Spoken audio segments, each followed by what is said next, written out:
आज रविवारी विशेष प्रवचन,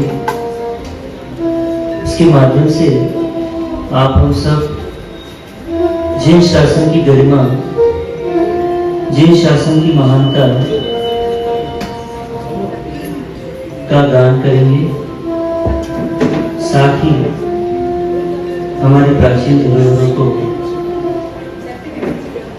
हम कैसे संरक्षित कर सकते हैं, अपने संस्कारों को कैसे सुरक्षित रख सकते हैं, इन सारे विषयों पर गुरु मात पिता गुरु बंधु सखा, तेरे चरणों में स्वामी मेरा कोटि प्रणाम। प्रियतम ही तुम्हें प्राणनाथ तुम्हें, तेरे चरणों में स्वामी मेरा कोटि प्रणाम। तेरे चरणों में स्वामी मेरा कोटि प्रणाम। ओंकार बिंदु संयुक्तं नित्यं ध्यायन्ति योगिनः, कामदं मोक्षदं चैव ओंकाराय नमो नमः। अज्ञानतिमिरान्धानां ज्ञानाञ्जनशलाकया चक्षुरुन्मिलितं येन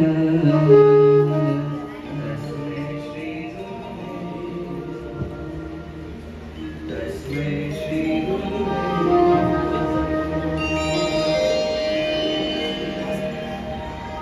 जग कारक जगदीश्वर, परम पिता परमेश्वर, शासन नायक, शरण भगवान प्रभु महावीर स्वामी के चरणों में कोटि वंदन। अनंत लब्धि निधान विनय गुण संपन्न गुरु गौतम स्वामी जी भगवान के चरणों में वंदन। खर कर कर श्रृंगार राता स्मरणीय पूज्य चारों ही दादा गुरुदेवों के चरणों में वंदन। खर कर गच्छाधिपति एवं समस्त आचार्य भगवंतों के चरणों में अनंत अनंत वंदनाएं।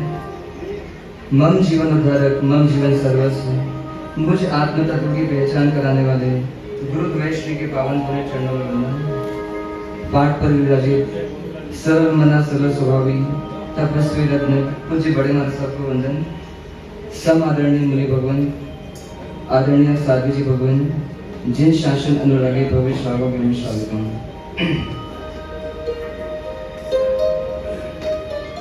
आपसे ये प्रश्न पूछा जाए कि आपके जीवन का सबसे महत्वपूर्ण दिन कौन सा है, तो क्या जवाब आएगा?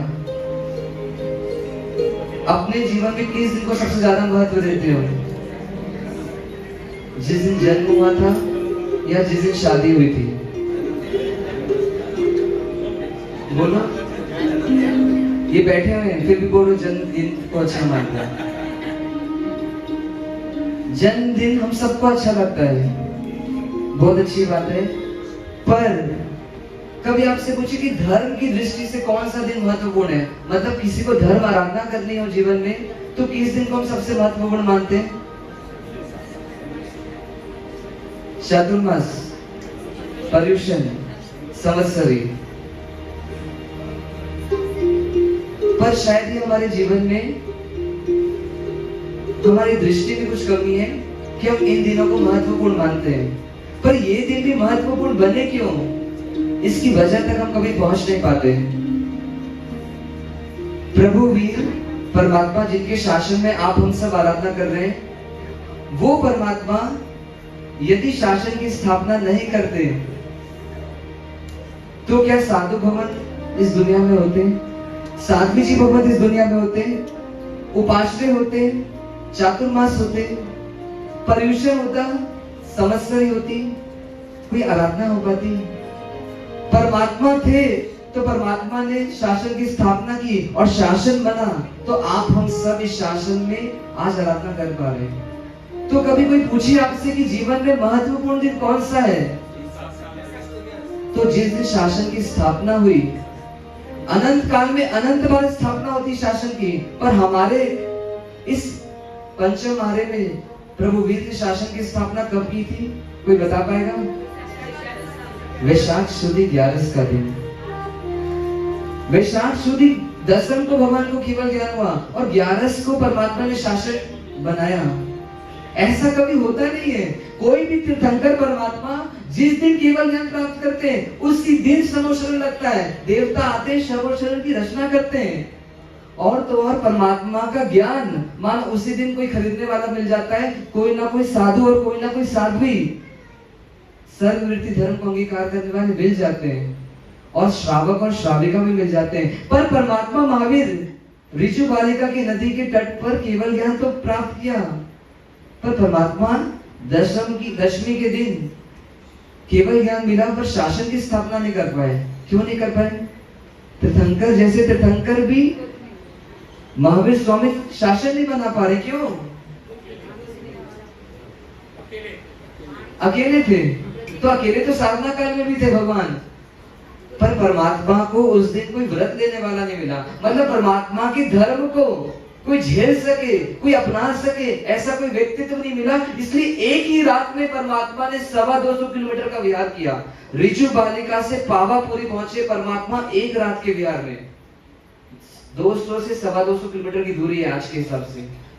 और परमात्मा दूसरे दिन वहां पहुंचे और परमात्मा को गौतम स्वामी का मिलना हुआ और उनकी दीक्षा हुई, और ऐसे 11 घंटे मिले, और क्या हुआ? शासन की स्थापना हुई। आज वो शासन बना, इसलिए आज हम यहाँ सब इस जैन कुल में हैं। महावीर ने दीक्षा ली स्वयं के लिए, महावीर तीर्थंकर बने स्वयं के लिए, पर वो शासन की भेंट जो महावीर ने दी हमको, वो किसके लिए? वो आप हम सब के लिए। ये शासन नहीं होता तो साधु भवन साध्वी भवन तो होते नहीं, पर जिन धर्म में जितनी भी आराधना हो रही है आज, वो सब भी नहीं होती। इसलिए जीवन में महत्वपूर्ण दिन, अगर सच्चा श्रावक होगा, सच्चा साधु होगा, तो किसको मानेगा? ये वैशाख सुदी 11 का दिन है। अरे इस दिन तो क्या बंटनी चाहिए? मिठाई बंटनी चाहिए। कोई पूछे भी मिठाई क्यों बांट रहे हो उस दिन? आज कोई दिवाली है क्या, होली है क्या? आज दिवाली नहीं, पर परमात्मा ने मुझे अमूल्य भेंट दी है। आज मुझे शासन दिया है, परमात्मा ने शासन दिया है, मतलब एक जैकपॉट दे दिया, एक लॉटरी दे दी है कि अब आप क्या करो, इसका यूज करो, और मैं जैसे आगे बढ़ाऊं आप भी आगे बढ़ जाओ। मानो मैं क्या करूं, एक प्लेन आपको दे रहा हूं, वो प्लेन सीधा क्या करेगी? अगर आप सही तरीके से चले उस प्लेन में, तो सीधा कहां उतरोगे? मोक्ष रूपी महल में उतर सकते हो। तो ऐसा शासन हमको दिया। तो इस दिन, ये दिन आता है और चला जाता है, पता भी नहीं चलता। किसी को याद आता है वैशाख सुदी 11 का दिन? कभी महावीर जन्म कल्याणक महोत्सव याद आता है, वरघोड़े भी निकलते हैं, बहुत अच्छी बात है, पर उससे भी ज्यादा महत्व का दिन एक अपेक्षा से क्या है? ये वैशाख सुदी 11 का दिन है, क्योंकि महावीर में महावीर कब बने? जब इस शासन में आए। ये शासन नहीं होता तो कोई तीर्थंकर बनने वाली आत्मा की भी ये लायकात नहीं है कि वो शासन के अलग हट करके कोई आराधना करके तीर्थंकर पद को प्राप्त करे। मतलब महावीर स्वयं महावीर शासन के बल पर बने, तो क्या होना चाहिए? बहुमान होना चाहिए कि इस शासन में किसको जन्म मिला? मुझे जन्म मिला, मुझे आने का मौका मिला। अनंत काल की यात्रा में ऐसा बहुत कम अवसर आता है कि कोई जीव इस शासन में जन्म ले। किसके शासन में? जो जिन प्ररूपित है, जो तीर्थंकर परमात्माओं के द्वारा बनाया गया है, बताया गया है, ऐसा ये शासन। लापसी बनाओगे वैशाख सुदी 11 के दिन, शीरा बनाओगे, बांटोगे, लोगों को बताओगे, ये बहुत खुशी का दिन है। अरे बच्चे का जन्म हुआ, वो कल्याण करे नहीं करे, पर ये शासन मिला, इससे हमारा कल्याण हो जाएगा। शादी हुई, उससे कल्याण होगा कि नहीं होगा मालूम नहीं, ये सब शहीद हो गए शादी करके, पर अगर शासन में सही तरीके से हम जिए तो हमारा कल्याण निश्चित है, निश्चित है, गारंटी दे रहे परमात्मा। इसलिए क्या करना?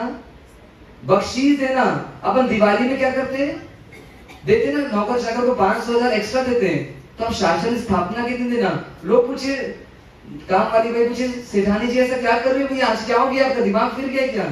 तो बोलना है नहीं, इस दिन तो मुझे शासन की भेंट मिली थी परमात्मा द्वारा, तो मैं तो तुझे सिर्फ 500-1,000 रुपए दे रही हूँ, तो आज मैं खुशी को व्यक्त कर रही हूँ। ऐसी खुशी आनी चाहिए कि ये शासन मिला हमको। और इस शासन में आने का मौका मिला हमको। परमात्मा ने उजाला किया केवल ज्ञान का अपने जीवन में, और उस केवल ज्ञान के उजाले में क्या क्या चतुर्वेद संघ की स्थापना कर दी, और एक लाइफ स्टाइल हमको दी थी कि कैसे जियो कि तुम भी मेरे जैसे सुखी हो जाओगे। आज हम दिवाली मना पा रहे हैं, ये दिवाली भी किसकी वजह से? तो उन परमात्मा की वजह से, उनके शासन की वजह से। क्यों शासन की वजह से? क्यों परमात्मा की वजह से? कहते हैं शास्त्र कि तीर्थंकर जैसे तीर्थंकर को भी जन्म देने वाला कौन है? तो ये शासन है। आचार्य भगवान, उपाध्याय भगवान, साधु भगवान की जननी कोई है तो ये शासन है। ये शासन हुआ पहले, तब तीर्थंकर भगवंत आए। 24 तीर्थंकर अनंत काल में पहले हुए, वर्तमान में 20 विद्वान विचर रहे हैं, और आने वाले समय में फिर अनंत काल तक 24 तीर्थंकर होते रहेंगे। पर होंगे कब? जब ये शासन होगा।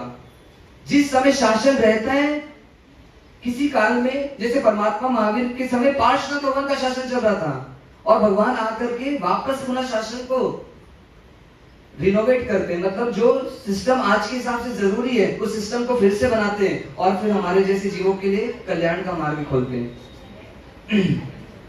तो ऐसे त्रिलोकीनाथ को जन्म देने वाला शासन है। किसी को पता है शमो शरण में जब परमात्मा आते हैं केवल ज्ञान के बाद, तो परमात्मा जब शमो शरण की 20,000 सीढ़ियां चढ़ते हैं, और उसके बाद क्या करते हैं? सबसे पहला काम वो 3 प्रदक्षिणा देते हैं। हम मंदिर में 3 प्रदक्षिणा देते हैं, पर त्रिलोकीनाथ, त्रैलोक की पूजित ऐसे परमात्मा भी 3 फेरी लगा रहे हैं, और हाथ जोड़ करके 3 फेरी लगा रहे हैं। और क्या बोले? 3 फेरी लगाते लगाते नमो तीर्थस, नमो तीर्थस, मतलब इस तीर्थ को, इस शासन को वंदन है। 25वें तीर्थंकर को वंदन है। क्यों वंदन कर रहे हैं? जिनको ऊर्ध्व लोक के प्राणी, अधोलोक के प्राणी और मध्य लोक के प्राणी सारे लोग वंदन करते हैं। ऐसे त्रैलोक की पूजित तीर्थंकर को, जो इस विश्व के सर्वश्रेष्ठ पुरुष है, वो भी किसी को वंदन कर रहे हैं। क्यों कर रहे हैं ऐसा वंदन? क्यों कर रहे हैं वंदन? कभी परमात्मा किसी को वंदन नहीं करते, नॉर्मली कोई इंसान को वंदन नहीं करते, कोई देवी देवता को भी वंदन नहीं करते, पर तीर्थ को वंदन क्यों करें परमात्मा? क्योंकि परमात्मा मुक्त हो चुके हैं, पर परमात्मा के में कृतज्ञता का एक भाव है कि आज मैं इस तीर्थंकर पद को पाया हूं, उसकी वजह कौन है? शासन है। मेरी आत्मा भी कभी राग द्वेष मोह में, कषाय में रूल रही थी, कहीं थपेड़े खा रही थी, कभी नरक, कभी तिर्यक, कभी मनुष्य, कभी देव, और ऐसे क्षुल्लक भवों की तो भरमार है। ऐसे इन भव में भ्रमण करती हुई मेरी आत्मा भी थी, जैसे आप हम सबकी आत्मा है। पर किसी कल्याण मित्र ने, किसी सदगुरु ने मेरा हाथ पकड़ के शासन से जोड़ दिया मुझे, और ये आत्मा का क्या हुआ? मार्ग चालू हुआ मोक्ष का, और मोक्ष का मार्ग बढ़ते बढ़ते ये आत्मा कहां पर पहुंच गई? तो परम पद में पहुंच गई। तो परमात्मा स्वयं इस वंदन करके ये बयान कर रहे हैं कि आप, हम सब, इस संसार के जितने भी जीव हैं, अगर तैरना चाहते हैं, अगर सुखी होना चाहते हैं, तो इस शासन से क्या करो? संबंध बना लो, एक रिलेशन बना लो। तो हर आत्मा परमात्मा बन जाएगी, हर जन जीन बन जाएगा, और हर भक्त भगवान बन जाएगा, और हर नर नारायण बन जाएगा। मानो ऐसा एक प्ररूपना वंदन करके परमात्मा कर रहे हैं। किसी भी धर्म में, जैन जिन धर्म को छोड़ करके किसी भी धर्म में भक्त को भगवान बनने की प्रेरणा नहीं दी गई। कंस कृष्ण नहीं बन सकते, रावण राम नहीं बन सकते, वो सुदामा कृष्ण नहीं बन सकता, वो मीरा कृष्ण नहीं बन सकती। पर ये जिन धर्म, जिसमें स्वयं तीर्थंकर ऐसा बोल रहे हैं कि आप स्वयं भी भगवान बन सकते हो, इस शासन का सहारा लेकर के स्वयं भगवान बन सकते हो, मतलब मेरे पास बैठ सकते हो, मेरे जैसे बन सकते हो। ऐसी शासन की अमूल्य भेंट वैशाख सुदी 11 को मिली। तो क्या करना? इस शासन में अगर साधु बन करके विचर सके तो सबसे अच्छी बात है, पर ना भी विचरण कर सके साधु बन करके, पर आज हम सब एक ऐसा भाव लेकर के यहाँ से उठे कि जीवन में किसी से संबंध बने ना बने, इस शासन से मेरा संबंध बन जाए। क्योंकि एक बार शासन से संबंध बन गया तो फिर इस निगोद से निर्वाण तक की यात्रा में ये शासन मुझे आगे आगे बढ़ाते रहेगा। आज मैं निगोद से बाहर आया हूं तो इसमें भी ये शासन की देन है, क्योंकि कोई अरिहंत शासन में बना, फिर वो अरिहंत सिद्ध बने, तब जाकर के मैं निगोद से बाहर हुआ। तो मुझे बाहर लाने में भी शासन उपयोगी है। तो परमात्मा से, गुरु से और धर्म से, जिस पर भी हमको श्रद्धा है, उन सबसे आज यही प्रार्थना करना कि परमात्मा इस जीवन में कुछ कर पाऊं नहीं कर पाऊं, त्याग कर पाऊं नहीं कर पाऊं, दीक्षा ले पाऊं नहीं पाऊं, श्रावक के व्रत भी उचर पाऊं नहीं उचर पाऊं, एक समायिक भी शुद्ध कर पाऊं नहीं कर पाऊं, तप आदि भी कर पाऊं नहीं कर पाऊं, पर शासन का ये केसरिया रंग मुझ पर ऐसा चढ़ जाए कि फिर जीवन में मैं जहां भी रहूं पर मेरे केंद्र में कौन रहे? ये शासन रहे, ये शासन रूपी मां के सहारे में जी लूं। तो क्या करना है? शासन को हृदय में बैठाना और अपने दृष्टिकोण में वो परमात्मा की दृष्टिकोण जो थी कि ये आत्मा परमात्मा बन सकती है, वो दृष्टिकोण भी शासन ने परमात्मा को दी। तो ऐसी दृष्टिकोण का विकास आप हम सब में हो सके, इसलिए उस केसरिया रंग को चढ़ाना। हल्दी का रंग कैसा होता है कि चढ़ता है और उतर जाता है, पर किरमची वो ऐसा रंग है कि कपड़ा फट जाए पर रंग नहीं निकलता। तो ऐसा हृदय में ये रंग लग जाए परमात्मा का कि मैं जहां भी रहूं, जिस भी कंडीशन में रहूं, पर ये शासन मुझसे ना छूटे। वो नंदन राजर्षि के भाव में भगवान महावीर ने भावना भाई थी क्या? सभी जीव करो शासन रसी। शासन रसी मतलब हर जीव शासन का रसी बने, किसी गच्छ का रसी नहीं, किसी संप्रदाय का रसी नहीं, किसी साधु का रसी नहीं, शासन का रसी। क्योंकि शासन के रसिक बनेंगे तो वे गुरु के रसिक तो बनी जाएंगे, धर्म के रसिक तो बनी जाएंगे।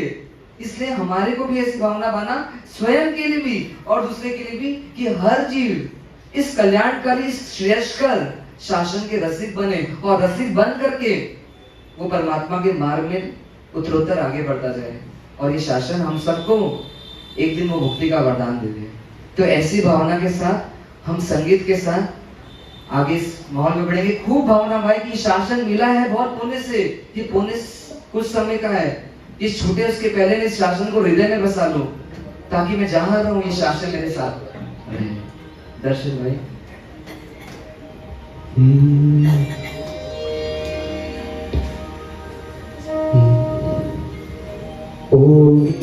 मुझे सत्ताचे पापी पाय सत्ताचे पापी पाय सत्ताचे अर्जुनवर शासन अजग माचे महा जयनादारे मन करो संसार अर्जुनवर शासन अजग माचे महा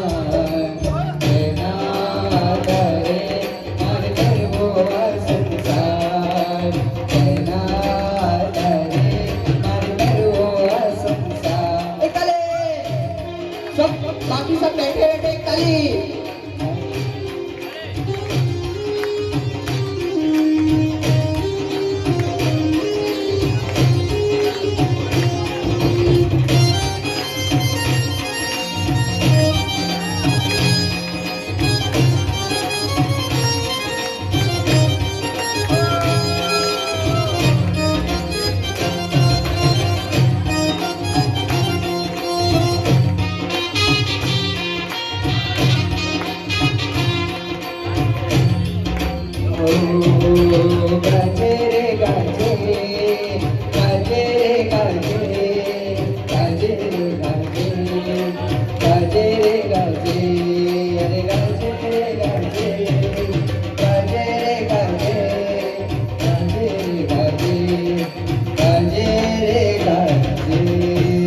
हरिभद्र सूर्य जी भगवान आचार्य भवन इस धरती पर हुए।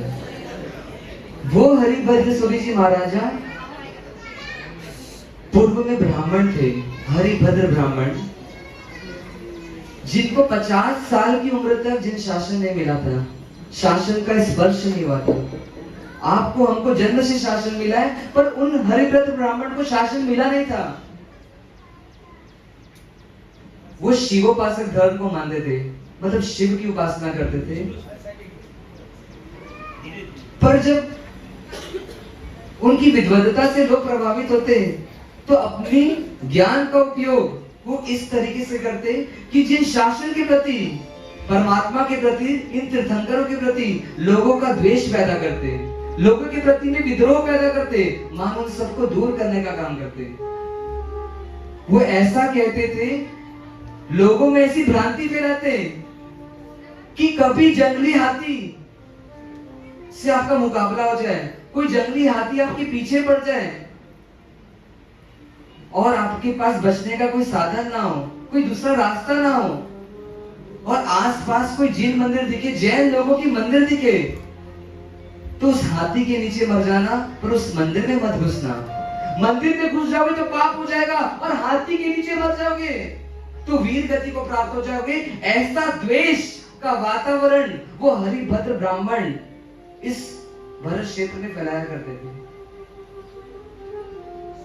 कहते थे वो कि तीर्थंकर, ये जिनेश्वर परमात्मा जो जैनों के हैं, वो मंदिर में कैसे बैठे?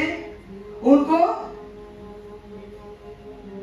फूल चढ़ रहे हैं, फल चढ़ रहे हैं, मिठाइयां चढ़ रही है, पकवान चढ़ रहे हैं, और ये खा खा करके इतने निठल्ले हो गए कि चुपचाप यहां बैठ गए हैं। ऐसा द्वेष उनके जीवन में था।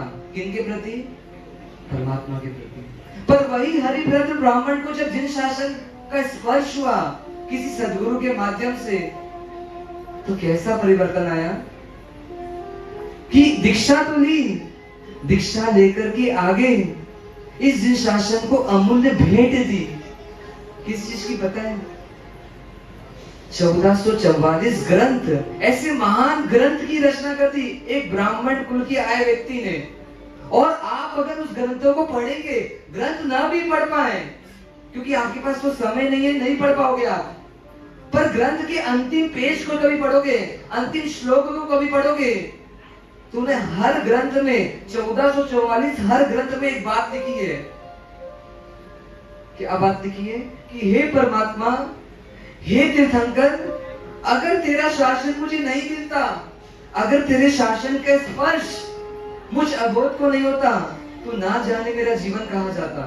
ये लाइन उन्होंने हर ग्रंथ में लिखी है, क्योंकि उनको फील हो रहा है कि ये शासन पा करके मैं धन्य हो गया, मैं कहां से कहां पहुंच गया, ना जाने मेरी दुर्गति हो जाती, मैं कहां से कहां पहुंच गया। शासन हमको भी मिला है, पर कभी फील होता है कि शासन मतलब बहुत बड़ी चीज मिल गई है, बहुत वैल्यूएबल चीज मिल गई है। अरे ये शासन नहीं मिला होता ना, और आपका हमारा जन्म कभी दुबई में हो जाता, कल्पना करना, कभी दुबई में जन्म हो जाता, कभी अफगानिस्तान में जन्म हो जाता, कभी कुवैत में जन्म हो जाता, तो हम क्या कर रहे होते? हम भी शायद आज बकरा काट रहे होते। ये शासन मिला है, इसलिए हम बच गए। हमारा कोई पुरुषार्थ नहीं है, क्योंकि हम भी आंधी में बहते हैं, पर ये परमात्मा के शासन ने हमें बचा लिया है कि आज हम मांस तो नहीं खा रहे, पर मांस को किसी के प्राणों का वध भी नहीं कर रहे। आज कोई जैन बच्चे को बोलो कि कॉकरोच में पांव रखे, रखेगा वो? उसको 1 लाख रुपए दो, 5 लाख रुपए दो, तो भी शायद वो पांव नहीं रखेगा। पर वो मछुआरे के बच्चों को कभी देखा है? मछली निकालते हैं, एक की बाद एक मछली निकालते हैं, और मछली हम तड़प तड़प कर मरती है, पर उनको कितना आनंद आता है। ये आनंद कितना आ रहा है उनको, वो आनंद नहीं, वो दुख की तैयारी है, पर वो समझ नहीं पाते। आज हम संभले हुए हैं तो इसके परम उपकार शासन का है। ये शासन ऊपर है हमारे, इसलिए हम आज बचे हुए हैं। हमारे बच्चे छोटा सा पाप करने पर भी कहीं ना कहीं फील तो करते हैं, भले उन्हें सामायिक नहीं आती, भले प्रतिक्रमण नहीं आता, पर कोई नौकार गिर करके प्रायश्चित कर लेता है, कोई इंडिया वयम करके प्रायश्चित कर लेता है, पर प्रायश्चित करने की भावना हो जाती है हम सबको। छोटा सा भी पाप होता है तो, पर यही अजैन बनते तो मानो पापों में ही रचे बचे रहते, और ना जाने कितने जन्मों को बर्बाद करते। तो आज शासन मिला है, मानो बहुत अमूल्य भेंट मिली है। एक बार एक बहुत अच्छा प्रसंग सुना था। मुंबई में एक डोमिनोज कंपनी में पिज्जा का कोई ऐड होने वाला था, आपने भी सुना होगा किसी ने। बहुत अच्छा प्रसंग लगा। एक 8 साल की जैन बच्ची को उस ऐड में परफॉर्म करने का मौका दिया गया, उसका चयन हुआ ऑडिशन में कि उसको एडवर्टाइजमेंट में एक्टिंग करनी है। मम्मी पापा को अच्छा लगा कि मौका मिल गया, चलो परफॉर्म करेंगे।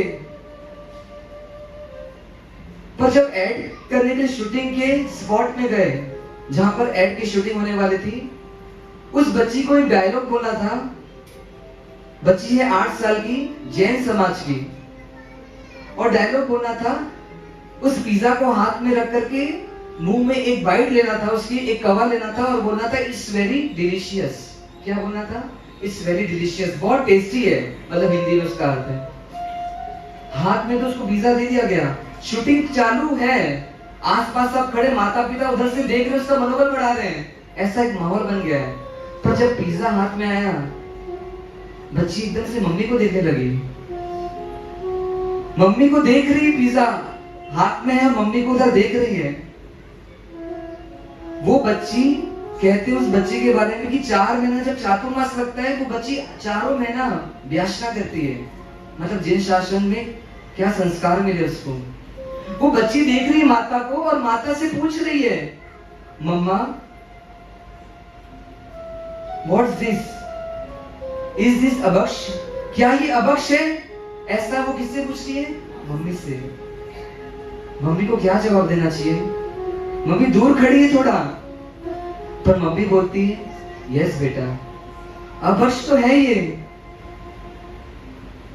तुम्हें कैसे खा सकती हो? वो इशारे से बोल रही, मम्मी हाउ इट्स पॉसिबल, मैं इसको खाऊंगी कैसे? एक्टिंग वाले बोल रहे हैं अंकल की इसको खाना है, फिर डायलॉग बोलना है, तुम्हें क्या अभक्ष खा लूं क्या? इधर अंकल बोलते, क्या हुआ बेटा, परफॉर्म करो ना, कोई दिक्कत है क्या, घबराहट हो रही क्या? नहीं अंकल। तो फिर बात क्या है? बोले अंकल हम जैन हैं, हम जैन हैं, हम जैन है ना। वो शूटिंग में लड़की खड़ी है, वो बोली मैं जैन हूँ। हाँ हमारे भगवान ने मना किया इसको खाने के लिए, मैं कैसे खा सकती हूँ? बोले बेटा ये एक्टिंग कर रहे, इसमें दिक्कत क्या है, तुम घर में मत खाना, पर अभी तो खा लो। नहीं अंकल ऐसा नहीं हो सकता, हम जैन लोग ये नहीं खा सकते क्योंकि मेरे भगवान नाराज हो जाएंगे, मेरे भगवान नाराज हो गए तो फिर मैं किसको खुश करके क्या राजी होंगी? मुझे तो मेरे भगवान को खुश रखना है। ऐसा बोल रही बेटी। उन परफॉर्मेंस वालों ने उसको बहुत लालच दिया तरह तरह का कि देखो तुम पूरे टीवी में फेमस हो जाओगी, तुम्हारा नाम हो जाएगा, एक छोटी सी बच्ची पूरे भारत में फेमस हो जाएगी। पर वो बोलती है कि मुझे फेमस होना है, पर टीवी के माध्यम से नहीं, शासन के माध्यम से। टीवी के माध्यम से कुछ समय फेमस हो जाऊंगी, पर अगर मैंने शासन को अगर गौण कर दिया तो ना जाने फिर मैं भगवान को कब बना पाऊंगी, तो मुझे नहीं करना। और उस बच्ची का जब मुंबई संघ में सम्मान हुआ तो सारे लोगों ने स्टैंडिंग ओवेशन दिया कि देखो हम कई बार जी नहीं पाते, हम कई बार लोभ में आकर के सिद्धांतों को, प्रिंसिपल्स को, परमात्मा की वाणी की भी धज्जियां उड़ा देते, पर वो छोटी सी बेटी के हृदय में शासन कैसा बसा हुआ है। आज जैन नाम हमारा नेम प्लेट में तो है, विक्रम जैन, रामू जैन, राजू जैन, पर हमारा प्लेट में जैनिज्म टिका हुआ नहीं है क्या किसी का टिका हुआ? क्वेश्चन मार्क है। महाराज साहब गोचरी में जाते, महाराज साहब भी डरते डरते जाते कि हमको कोई अभक्ष ना मिला दे, जोमेटो का खाना हमको ना पुरस दे। हमारे पात्रे में ऐसी हालात बन चुके हैं अभी। चिढ़ाते लोगों को। जब कोई स्वामी वात्सल्य में, कोई तपस्वी, कोई श्रावक, कोई यंग लड़का, कोई यंग लड़की जब थाली धोती है तो कैसे करती है? ऐसे धोते ना थाली, और उसको फिर ऐसे चाटते हैं, हाथ से चाटते, तो हम लोग क्या बोलते हैं? ये छी छी छी छी, ये क्या काम कर रहे हो? दलितर हो क्या? दीक्षा लेने है क्या? दीक्षा लेने है क्या? ऐसा बोलते हैं हमको। मतलब धर्म आराधना में वो आगे बढ़ना चाहता है, पर उसके मनोबल को हम कमजोर करते हैं। दीक्षा लेना है क्या? कोई यंग लड़का रात्रि भोजन का त्याग करता है, कभी कंदमूल का त्याग कर देता है, कुछ ज्यादा दिन तक चलता है, अरे 2 महीना तक कोई नहीं बोलता, पर कोई 12 महीने रात्रि भोजन का त्याग कर दे तो क्या चिढ़ाते हैं? महाराज साहब बनना है क्या तेरे को? महाराज साहब बनना है क्या? ऐसे हम चिढ़ाते हैं किसी को। दीक्षा लेना है क्या? अरे ज्यादा त्याग करेगा ना शादी नहीं होगी तेरी, कोई लड़की देखो देगा नहीं, ऐसा बोल करके उसका मनोबल कम करते हैं। हम जैन है ना, जैन ऐसा करते हैं सब। अरे कोई धर्म के मार्ग में थोड़ा आगे बढ़ रहा है, गुरु भवन की प्रेरणा मिली है, उसकी पात्रता थोड़ी तैयार हुई है, वो अच्छे राह में आगे बढ़ रहे हैं, तो उसका मनोबल उत्साह बढ़ाना चाहिए। हम उसके अरमानों का गला घोट देते हैं। क्या करते हैं? गला घोट देते हैं। जिन शासन से दूर जाने की तैयारी कर रहे हैं हम सब, हम खुद कर पा नहीं रहे, कम से कम उनकी अनुमोदना तो करें, उनके माता पिता को धन्यवाद दें कि क्या संस्कार दिए। इस कलयुग में भी चारों ओर गिरने का माहौल है, धर्म टिकाने वाले बहुत कम अपने आप को मिल पाते हैं, बस सब तरफ गिरने का माहौल ज्यादा है।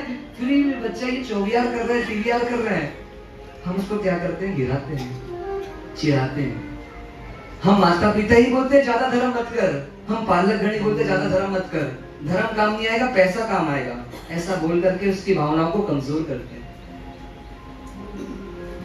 आज एक अनुष्ठान से उसको रोक रहे हो, आने वाले शासन समय में तीर्थंकर मौजूद होंगे, पर शरीर ऐसा मिलेगा कि एक धार्मिक अनुष्ठान कर नहीं पाएंगे हम। किसी को थोड़ी सी भावना में किसी की गिरावट की अपने शब्दों के माध्यम से, तो तीर्थंकर मिलेंगे, शमोशरण में जाना भी होगा, पर शरीर ऐसा मिलेगा, एक त्याग, एक तप, छोटा सा बचकान भी ले नहीं पाएंगे और परमात्मा के सामने खाली हाथ वापस आना पड़ेगा। ऐसी हालात हो जाएंगे हमारे।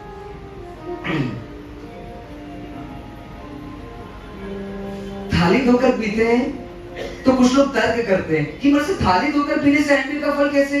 अच्छा, एक बार थाली धोएंगे तो एम्बिल का फल मिलेगा, तो हम 10 थाली धोएंगे तो 8 मिल जाएगा ना फिर। ऐसा तर्क करते हैं कई लोग। और फिर रिसेप्शन में तो बड़े बड़े क्या होते हैं, भाने होते हैं, उसको धोएंगे तो मासिक श्रवण हो जाएगा, उसको धो के पिएंगे तो। ऐसा तर्क करते महाराज साहब से भी तर्क करते हैं। पर महाराज साहब से पूछो ना, पहले जानो, तर्क मत करो, जिज्ञासा रखो पर तर्क मत करो।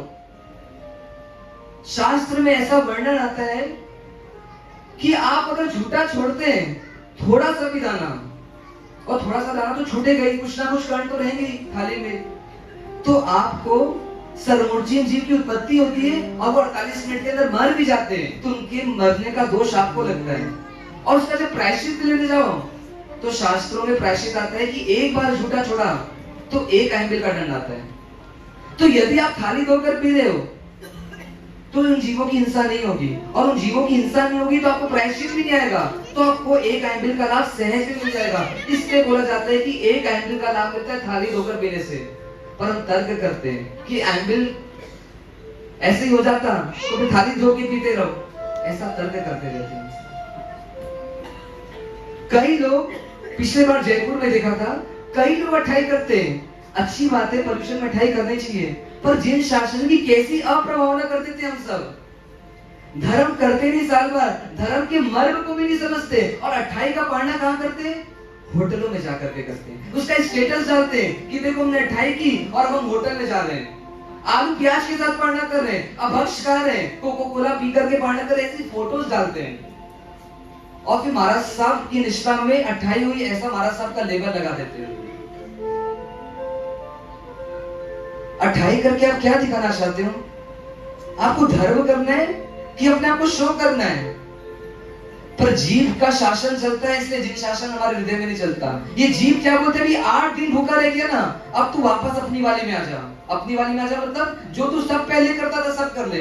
पर इतनी बड़ी आराधना की, अठाई की, तो कम से कम इतनी लायकात तो होनी चाहिए कि कम से कम पाड़ने में हम अभक्ष, जमीकंद और ऐसे कोको कोला आदि ना पिए। और पाड़ना खुद करते हैं और लोगों को पाड़ना कराते ना, पाड़ना बुलाते हैं लोगों को। और क्या खिलाते हैं उनको? आइसक्रीम रखते हैं, मंचूरियन रखते हैं, कुल्फी रखते हैं, बर्फ रहता है। आप 8 दिन तक पूरे आहार का त्याग करते हो और 90वें दिन पाड़ने में अभक्ष खिला रहे हो लोगों को। अभक्ष कहाँ है? हम जैन है क्या जैन? और सोचते हैं हमारे स्टेटस में कमी आ जाएगी, ये नहीं खिलाएंगे तो। शादी ब्याह में तो करते ही, पर धर्म के कार्य में भी ऐसे अभक्ष का आदान प्रदान व्यापार होता है। हम कहाँ जा रहे हैं ऐसा सोचना चाहिए। हम दूसरों को सावधान कर पाए नहीं कर पाए, पर हम सबको अपने लिए क्या होना चाहिए? दृढ़ संकल्प होना चाहिए कि अभक्ष खाना ही नहीं है।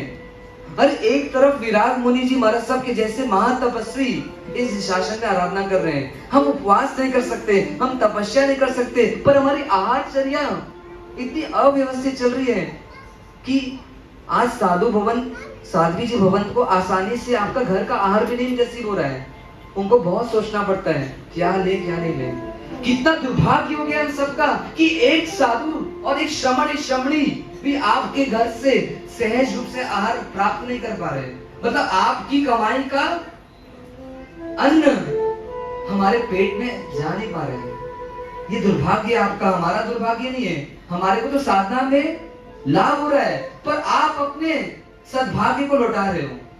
क्योंकि साधु को सोचना पड़ता है इनके घर में भक्ष्य आधार मिलेगा कि नहीं मिलेगा, रोटी बासी मिलेगी कि रोटी आज की मिलेगी, पूछना पड़ता है। बासी खाने में कितना मजा आता है ना हमको। कई लोग बोलते हैं पाव भाजी हम 2 दिन तक रखते हैं फ्रिज में ताकि उसका टेस्ट और बढ़ जाता है, फिर हम उसको खाते हैं। आप बासी नहीं खा रहे हो, आप जीवों को खा रहे हो, वो टेस्ट जीवों का आ रहा है आपको, पर समझ नहीं आता। इस रसना इंद्रिय में ऐसे पागल बन जाते हैं हम सब। कहाँ महावीर मिले हमको और हम कहाँ जा रहे हैं, दुर्गति के रास्ते में। गिरनार में अभी कुछ दिन पहले एक व्यक्ति खाई में गिर गया, जैसे आया था ना न्यूज, 2000 फीट नीचे गिरे और काफी घंटों के बाद उनको निकाला गया और रात हो गई जब वो निकले और लोगों ने उनको बोला कि भैया आप कुछ ले लो, कुछ खा लो, कुछ पी लो। उस व्यक्ति ने क्या बोला, मैं रात्रि भोजन नहीं करता क्योंकि मैं जैन हूं। सोचो ऐसी विकट परिस्थिति में भी वो व्यक्ति अपने प्रिंसिपल को छोड़ने को तैयार नहीं है, जैनिज्म को छोड़ने को तैयार नहीं है, पर हम आसानी से छोड़ देते हैं। अपने प्रिंसिपल्स को दांव में लगाकर हम क्या करते हैं, अपने इंद्रियों का पोषण करते हैं। हमको साधु भगवंतों को प्रवचन में एग्जाम्पल देना पड़ता है दूसरे धर्म के लोगों का। एक मुसलमान व्यक्ति भी कभी पानी पीता है ना तो बैठ करके पीता है, चाहे वो ग्राउंड में कोई मुसलमान प्लेयर क्यों ना हो, चाहे वो फिर कोई कार्यक्रम में क्यों ना, शादी के ब्याह में। पर हम कैसे होते हैं, हम बिस्लरी उठाते हैं और गट गट गट गट पीते हैं। बिस्लरी में सिर्फ अब क्या है कि जीवों की हिंसा नहीं होती। अगर आप चेक कराएंगे कभी तो बेंद्री तेंद्री जीव, तेंद्री तक के जीव भी उस पे रहते हैं और उनको पी लेते हैं आसानी से। हम सोचते हैं भैया इतना तो चलता है आज के जमाने में, इतना तो चलता है, चलता नहीं, चलाते हैं क्योंकि जैनिज्म का बहुमान नहीं है। जिन शासन की वैल्यू नहीं है, जो मिला है ना आपको उसकी वैल्यू नहीं है। परमात्मा, आप लोढ़ा कंपनी एक बिल्डर्स की कंपनी, बहुत फेमस कंपनी, पूरे भारत में उनके कंस्ट्रक्शन चलते हैं। उनका एक एड आता है, ad, we build and you enjoy. हम बनाएंगे घर और आप उसको एंजॉय करो। मानो परमात्मा का शासन भी यही बोल रहा है। ये परमात्मा ने शासन कैसे बनाया, स्वयं ने तकलीफें सही, स्वयं ने स्वयं का रास्ता खोजा, 12.5 वर्ष खुद साधना की, सारे उपसर्गों को, सारे परिसर को खुद सहा। उस जंगल में गुमनामी का जीवन 12.5 वर्ष तक जिया। कभी आहार मिला, कभी आहार नहीं मिला, कभी कोई पूछने वाला मिला, कभी कोई पूछने वाला नहीं मिला। वो परम मां बनने वाली आत्मा का कोई ध्यान नहीं रखा किसी ने। पर फिर भी जब केवल ज्ञान हुआ तो परमात्मा ने क्या दिया हमको, ये शासन दे दिया, सारे संविधान बनाकर दे दिए। और वो संविधान कैसे, ये शासन के रूल्स कैसे होते हैं, जो आदिनाथ भगवान के समय भी वैसे रहते हैं। ऋषभनाथ, अजितनाथ, संभवनाथ, और फिर नेमिनाथ दादा हो, और फिर पार्श्वनाथ दादा हो, और फिर महावीर स्वामी हो, हर समय ये सिद्धांत एक जैसे काम करते हैं। मतलब चतुर्वेद संघ को चलाने का जो नियमावली भगवान ने बताया, उस नियमावली को बनाने के पहले खूब सहा है। ये ऐसी हमको नहीं मिला है, पर इस शासन को मिल तो गया, पर इसकी वैल्यू नहीं आती। आप बहुत मेहनत करके, कोई परिश्रम करके, कोई घर परिवार व्यापार खड़ा करते हो तो आपको कितनी वैल्यू आती है। पर ये जिन शासन भी बहुत सारे परिश्रम को, कष्टों को सहने के बाद भगवान ने हमको दिया है, पर हमको यूं ही गवा रहे हैं। कीमत आती संसार की, कीमत नहीं आती शासन की। शासन की कीमत आ जाए ना तो हम भी चंदन माला बन सकते हैं। शासन की कीमत आ जाए तो हम चंड कौशिक बन सकते हैं। वो चंड कौशिक को तिर्यंच गति में जिन शासन मिल गया, और हमको मनुष्य गति में भी इस शासन की वैल्यू नहीं आ रही है, कीमत नहीं आ रही है। मोदी जी कितने फेमस पर्सनालिटी, भारत के कई लोगों के आदर्श हैं, वो इतने ऊंचे पद में काम कर रहे हैं, पर वो मोदी जी भी अमेरिका के प्राइम मिनिस्टर के पास जब मिलने गए, मीटिंग हुई उनकी, और मीटिंग के बाद उन्होंने उनको डिनर की ऑफर किया, तो मोदी जी ने क्या कहा पता है, कि अभी नवरात्रि चल रही है, मेरे एकादशना रहते हैं, मेरे मतलब मैं एक बार ही लेता हूँ आहार, और मैं एक बार आहार कर चुका हूँ। हम क्या बोलते हैं, हम काम में इतने व्यस्त हैं कि हमसे कुछ नहीं होता, पर सोचो पूरे देश का संचालन कर रहे हैं, फिर भी अपने धर्म पर क्या टिके हुए हैं। मतलब धर्म की वैल्यू उनके जीवन में, उनको जो धर्म मिला पर उसकी वैल्यू उनके जीवन में। और वो तो छोड़ो, अभी मोदी जी कुछ समय पहले सारे विश्व के प्राइम मिनिस्टर्स की मीटिंग थी, वहां पर गए थे, और वहां पर वाइन को लेकर के सब चीयर्स किए, पर मोदी जी ने क्या किया, चीयर्स नहीं किया, मतलब उस वाइन को हाथ नहीं लगाई। हम क्या बोलते, व्यवहार में जाना पड़ता है, हमारा सब व्यवहार निभाना पड़ता है, इसलिए हम घास में भी चल लेते हैं, उससे महावीर दिमाग से उतर जाते हैं।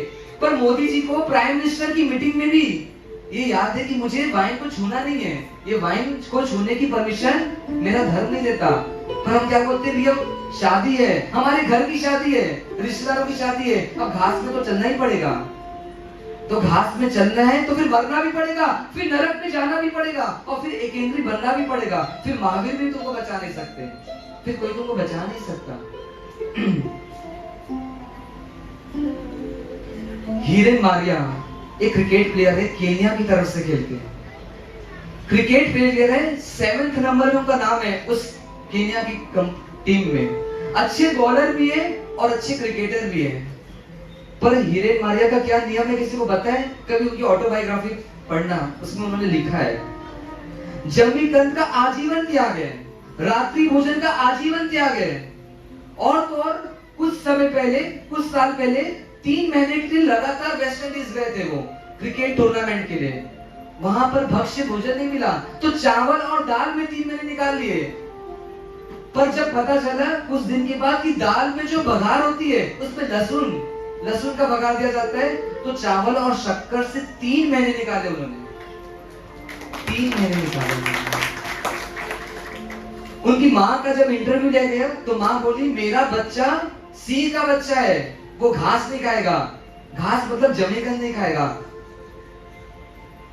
ये बात तो ठीक है, और आगे की बात सुनो। केन्या में वो हीरेन मारिया कहाँ जाते पता है आपको? पाठशाला जाते हैं, जैन पाठशाला। हम पाठशाला नहीं जाते ना, हमको लगता है कि पाठशाला जाने की कहाँ जरूरत है, स्कूल जाने की जरूरत है। पर जैन पाठशाला जाने से क्या होगा?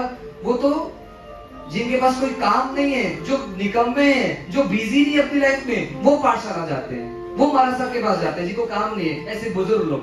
हम यंग लोग जाएंगे क्या? नहीं जाएंगे, क्योंकि यंग लोग तो कहाँ जाएंगे? पैसा कमाने जाएंगे। पर वो हीरेन मारिया जाते कहाँ पे? पाठशाला में जाते हैं। और पाठशाला में क्या सीख रहे हैं? कुछ समय पहले जब उनका इंटरव्यू आया था तो उन्होंने बताया कि संस्कृत की पहली बुक पढ़ रहे हैं।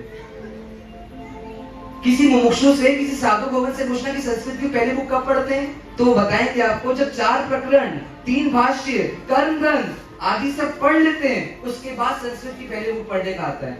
और वो क्रिकेट प्लेयर संस्कृत की पहली बुक पढ़ रहे हैं।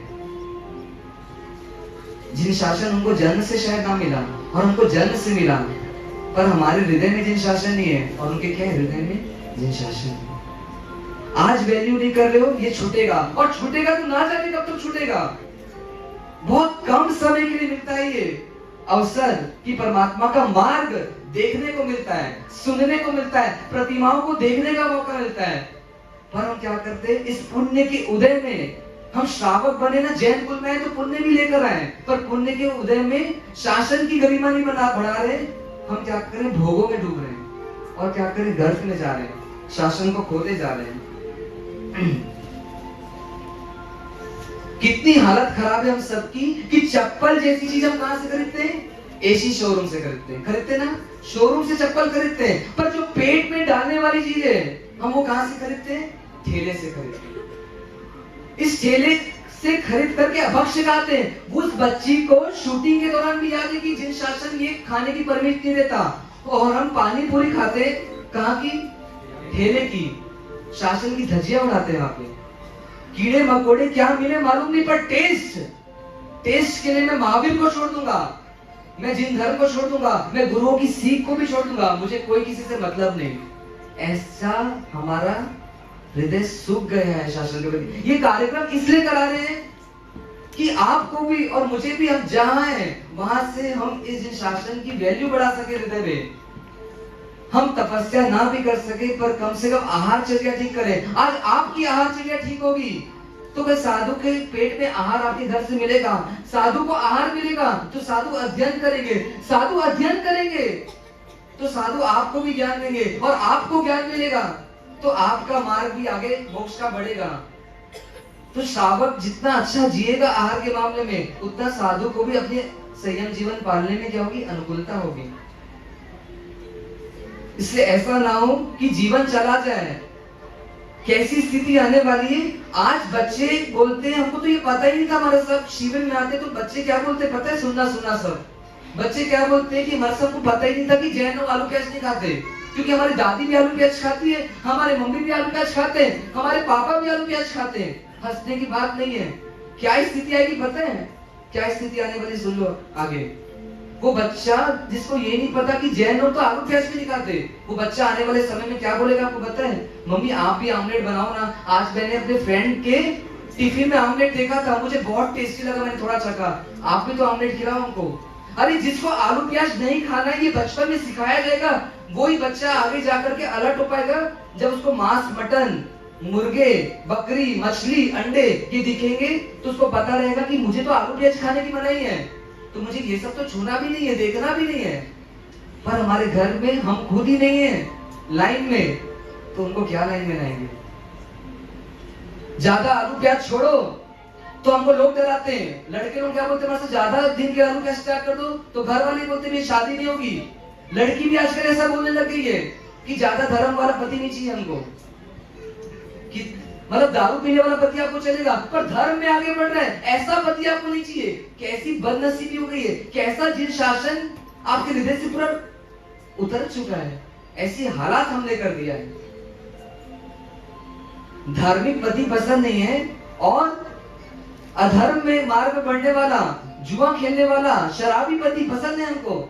एक हुक्का पार्लर वाले ने हमको क्या बताया पता है? हमारा हुक्का पार्लर का धंधा बहुत जबरदस्त चलता है, जबरदस्त।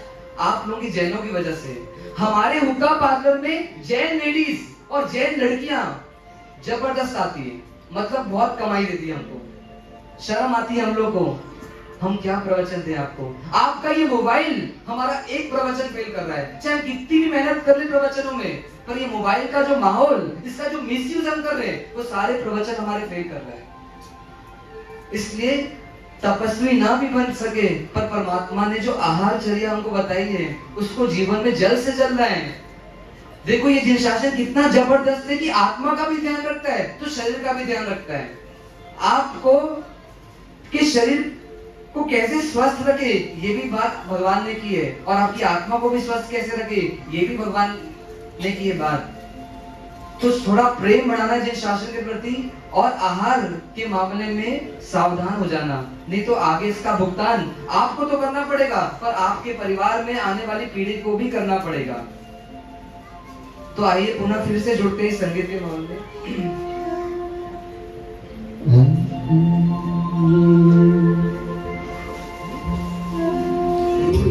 महावीर तेरे संतानों की मैंने लाख दुआएं पाई थी, जब मौत भी सामने थी मेरे, मैंने मौत को आंख दिखाई थी।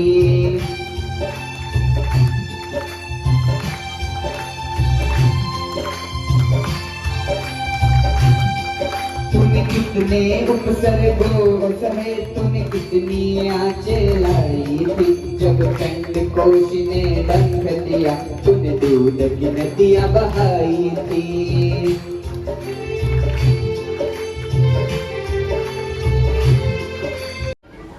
क्या उनका वर्चस्व रहा होगा, क्या उनकी तेजस्विता रही होगी, क्या उनकी महिमा रही होगी, उनका प्रभाव कैसा रहा होगा कि आज तक भी विश्व की कई जगहों से क्या मिल रही है? प्रतिमाएं मिल रही है, मंदिर मिल रही है, और मंदिर नहीं तीर्थ भी मिल रहे हैं। कहाँ? जमीन के अंदर से। मतलब कितना लोगों ने उनको उस समय मान दिया होगा, क्या उनकी वैल्यू रही होगी कि आज पूरे भारत में नहीं विश्व के कई जगहों में अरिहंत की प्रतिमाएं मिलती है देखने को, और जमीन से भी निकलती रहती है। वो संप्रति राजा, पूर्व में जो भिखारी थे संप्रति राजा बने थे ना, 1.25 करोड़ प्रतिमाएं बिठाई और 1.25 लाख जिन मंदिर बनवाए गए। क्यों बनाए? एक मंदिर बनाते, 2 मंदिर बनाते, 1.25 लाख मंदिर बनाने की क्या जरूरत पड़ी? कभी सोचने में आता है?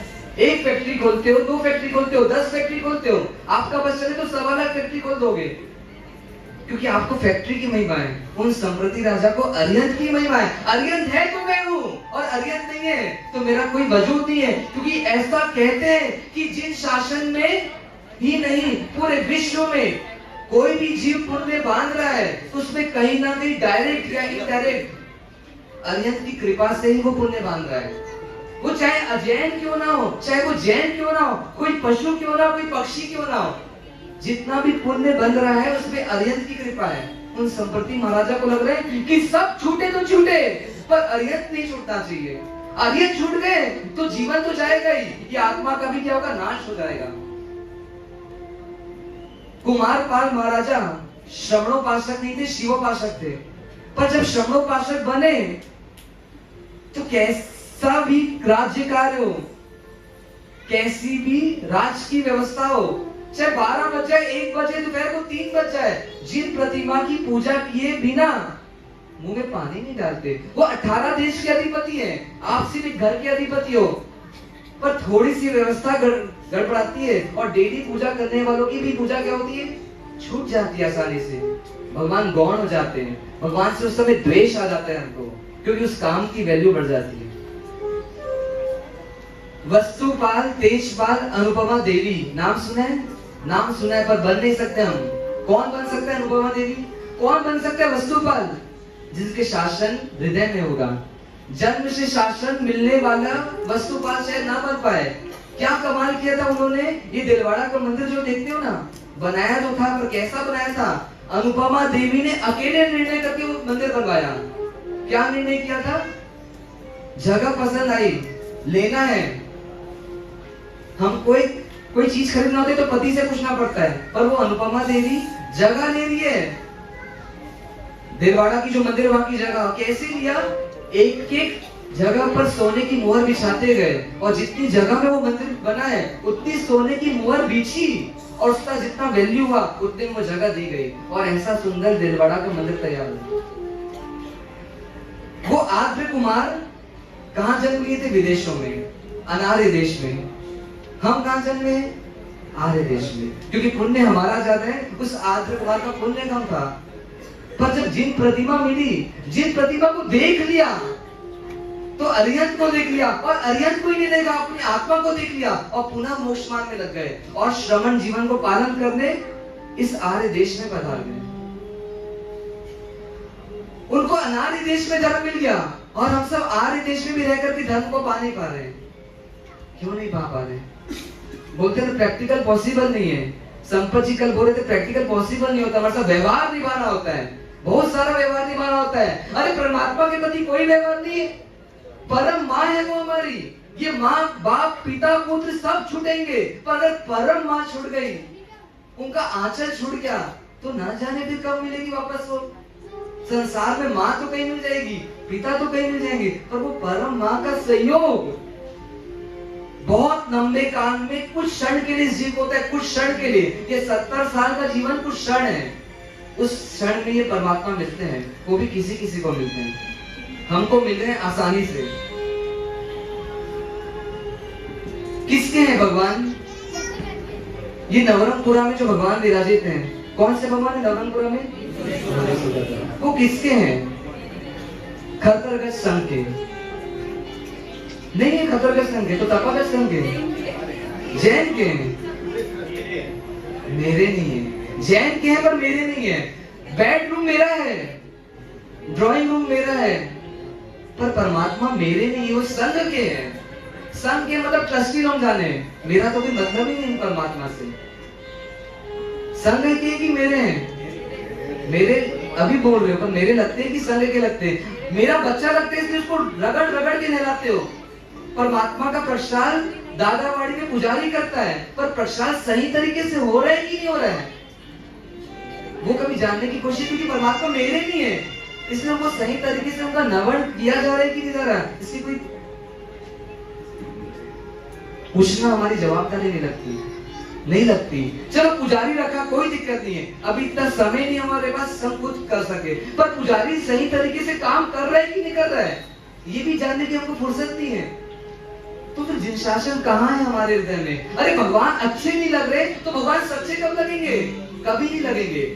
भगवान अच्छे लगते हैं तब बोधि बीज की प्राप्ति होती है, और भगवान जब सच्चे लगते हैं तब सम्यक दर्शन होता है, और भगवान जब हम बनने वाले होते हैं तब जाकर के वो वितरागता प्रकट होती है। तो आज अगर आपको अच्छे नहीं लग रहे भगवान, तो सच्चे कहां से लगेंगे आगे जाकर के? छूट जाएगा जिन शासन।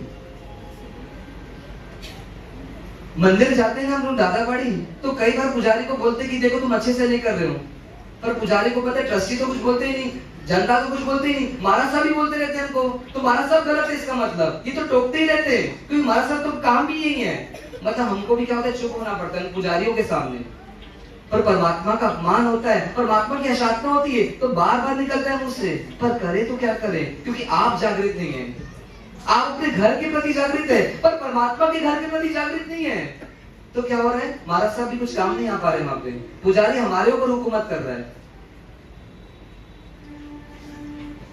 अहमदाबाद में सिटी में कितनी मंदिर है, किसी को पता है? बहुत सारी तो है, कितनी है मेरे को पता नहीं, इसलिए पूछ रहा हूँ।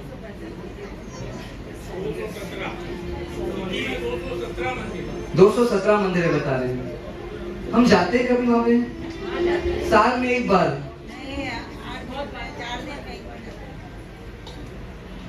परमात्मा का घर सुना रह जाए, कैसा लगेगा आपको? अरे बड़े बुजुर्ग से आपको कोई चीज मिली हो, चाहे वो छोटा सा कोई पत्र भी मिला हो, 100-200 साल पुराना आपके कोई पूर्वज का पत्र हो, उसको भी आप तिजोरी में संभाल के रखोगे ना? रखोगे कि नहीं रखोगे? उसकी कोई वैल्यू नहीं है कागज की, पर आपके हृदय में वैल्यू है। तो जो मंदिर हमारे पूर्वजों ने दिया, आचार्यों ने दिया, जिस पर उन्होंने कितना जबरदस्त प्राण प्रतिष्ठा की होगी, ऐसा उनके मंत्रों का प्रभाव रहा होगा, पर वो मंदिर खाली हो गए, कोई जाने वाला नहीं, क्योंकि हम सिटी से कॉलोनी में आ गए। कोई दिक्कत नहीं, पर फिर भी जा सकते हैं क्या? भले 5-6 किलोमीटर दूर हो, तो क्या 5-6 किलोमीटर दूर संसार के कोई भी काम में नहीं जाते? तो मंदिर क्यों नहीं जाते? शाही बाग वाले नवरत्न पूरा हफ्ते में एक दिन क्यों नहीं जाते पूजा करने? मंदिर यहाँ भी है, मंदिर वहां भी है, पर हम ही नहीं जाएंगे वहां पूजा करने, तो मंदिर तो खाली रह जाएगा। उन परमात्मा को पूजा की जरूरत नहीं है, पर हमें जरूरत है, हमें जरूरत है। आज मंदिर जाना छूट रहा है, कल वो संपत्ति भी छूट जाएगी। वो संपत्ति छूटेगी नहीं, एक आराधना का केंद्र छूट जाएगा।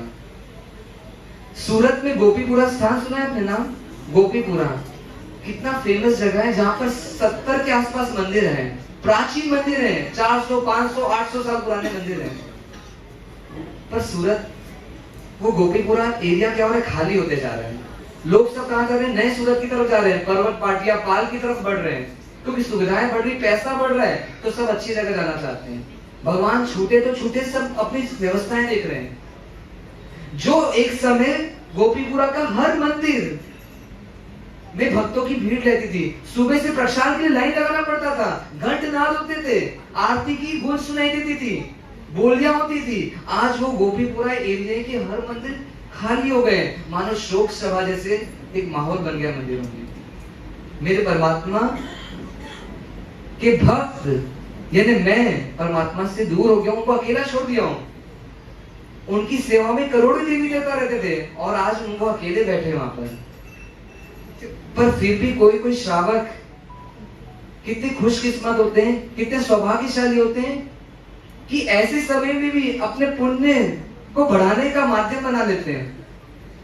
और ऐसा ही एक श्रावक गोपीपुरा का नाम सुना होगा, अल्पेश भाई, अभी है वो अल्पेश भाई क्या करते हैं? पिछले 10 साल से जब उन्होंने ये स्थिति देखी कि भगवान के मंदिरों में पूजा नहीं हो रही है, पुजारी पूजा तो करते हैं, तो वो धातु की प्रतिमा की पूजा व्यवस्थित नहीं होती, विधि से नहीं होती, अष्टप्रकारी पूजा नहीं हो रही है, मेरे परमात्मा की पूजा ना हो, ऐसा मैं कैसे सह सकता हूं? तो क्या किया, एक मनोमंथन किया और एक विचार बनाया कि मुझे क्या करना, इन मंदिरों की पूजा करनी है, मेरे हर परमात्मा की मुझे पूजा करनी है। भाई संबंधी सबने कहा कि नए सूरत की तरफ आ जाओ, कॉलोनी में आ जाओ, व्यापार भी अच्छा होगा, सब रिश्तेदार वही हैं।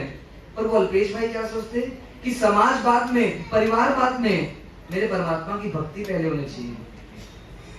कैसा क्रम चलाया उन्होंने, सुबह 7 बजे मंदिर में जाते हैं, एक एक मंदिर में बड़े बड़े परमात्मा पाषाण के, और साथ में कई सारे धातुओं की प्रतिमाएं, और बड़े बड़े एक एक परमात्मा, ऐसे कई परमात्मा एक एक मंदिर में, 25, 30, 40, 50 भी हैं एक मंदिर में, छोटे बड़े सब परमात्मा मिला करके। सुबह 7 बजे पूजा चालू करते हैं और शाम को 4:15 बजे तक पूजा करते हैं, और एक एक मंदिर में एक एक परमात्मा की अष्टप्रकारी पूजा करते हैं। कई मंदिरों में 12 बजे ताला लग जाता है, तो ताला की चाबी खुद रखते हैं और खुद मंदिर मंगल करके जाते हैं। तो 7 बजे से 4:15 बजे तक पानी भी नहीं पीते क्या? तो पानी भी नहीं पीते, आहार भी नहीं करते, टॉयलेट भी नहीं जाते। एक जो कपड़ा पहन कर आते पूजा का, 4:15 बजे तक पूजा करते रहते हैं, क्योंकि पानी पिएंगे तो कभी टॉयलेट की संभावना बनेगी, फिर कपड़े खोलना पड़ेगा, कुछ समय जाएगा, मेरे परमात्मा की पूजा में लेट होगा। और ऐसा करके 4:15 बजे तक पूजा करते हैं, तो फिर आहार कब करते हैं? भूख तो उनको भी लगती होगी ना। तो उसके बाद 4:30 के बाद जब घर आते हैं, 5 बजे के आसपास एकाशना करते, वो भी कैसा? ठाम चौविहार। ठाम चौविहार एकाशना में क्या होता है? एक समय में एक स्थान में बैठ करके एकाशना करते हैं और पानी भी उसी समय बस पीते हैं, उसके बाद पानी भी नहीं पीते। तो फिर महाराज साहब ने पूछा आचार्य भगवान ने कि आप पूजा तो करते, बहुत अच्छी बात है, पर कभी आपको शारीरिक दिक्कतें आ जाए तो क्या होगा? कौन करते हैं उस समय? तो बोले अभी 10 साल में ऐसा एक भी दिन नहीं हुआ कि मुझे कोई ऐसी शारीरिक दिक्कत है कि पूजा छूट जाए, ऐसा उन्होंने बोला। 10 साल में एक भी दिन ऐसा नहीं हुआ, कोरोना के काल में भी, कि उनकी पूजा छूट गई, ऐसा एक भी दिन नहीं गया उनके जीवन का। चलो ये तो ठीक है। फिर आचार्य भगवान दूसरा प्रश्न पूछते हैं कि तुम संसार में बैठे हो, पैसे की जरूरत तो पड़ेगी ना, आप क्या बोलते हो? 1 घंटे से ज्यादा प्रवचन मत देना क्योंकि हमको पैसा कमाने भी जाना है। बोलते हो ना आप भी जैन हो, वो अल्पेश भाई भी जैन है, वो बोलते हैं कि महाराज साहब पैसे की जरूरत तो पड़ेगी कि कोई मैं साधु तो नहीं कि मेरे को भोजनी कोई दे दे, आहार खिला दे।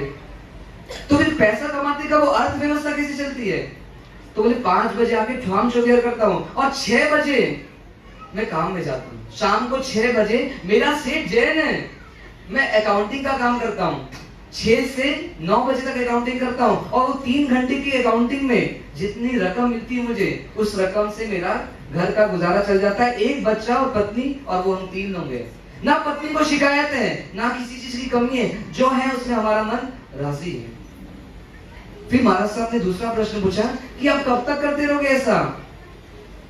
कितना जबरदस्त जवाब दिया उन्होंने, सोच भी नहीं सकते क्या होता है जैन श्रावक, क्या होती जिन शासन की हृदय में स्थापना। जब महाराज साहब ने पूछा कि कब तक करते रहोगे ऐसा, कब तक एक एक मंदिर में एक एक परमात्मा की पूजा करते रहोगे, कब तक करोगे? आप बोलोगे जब तक अच्छा पुजारी नहीं मिल पाएगा तब तक करेंगे। उन्होंने क्या बोला पता है? जब तक सांस है, आप ऐसा बोल रहे हो, ये भी चलो एक अच्छा क्वालिटी का जवाब है, पर उन्होंने क्या बोला?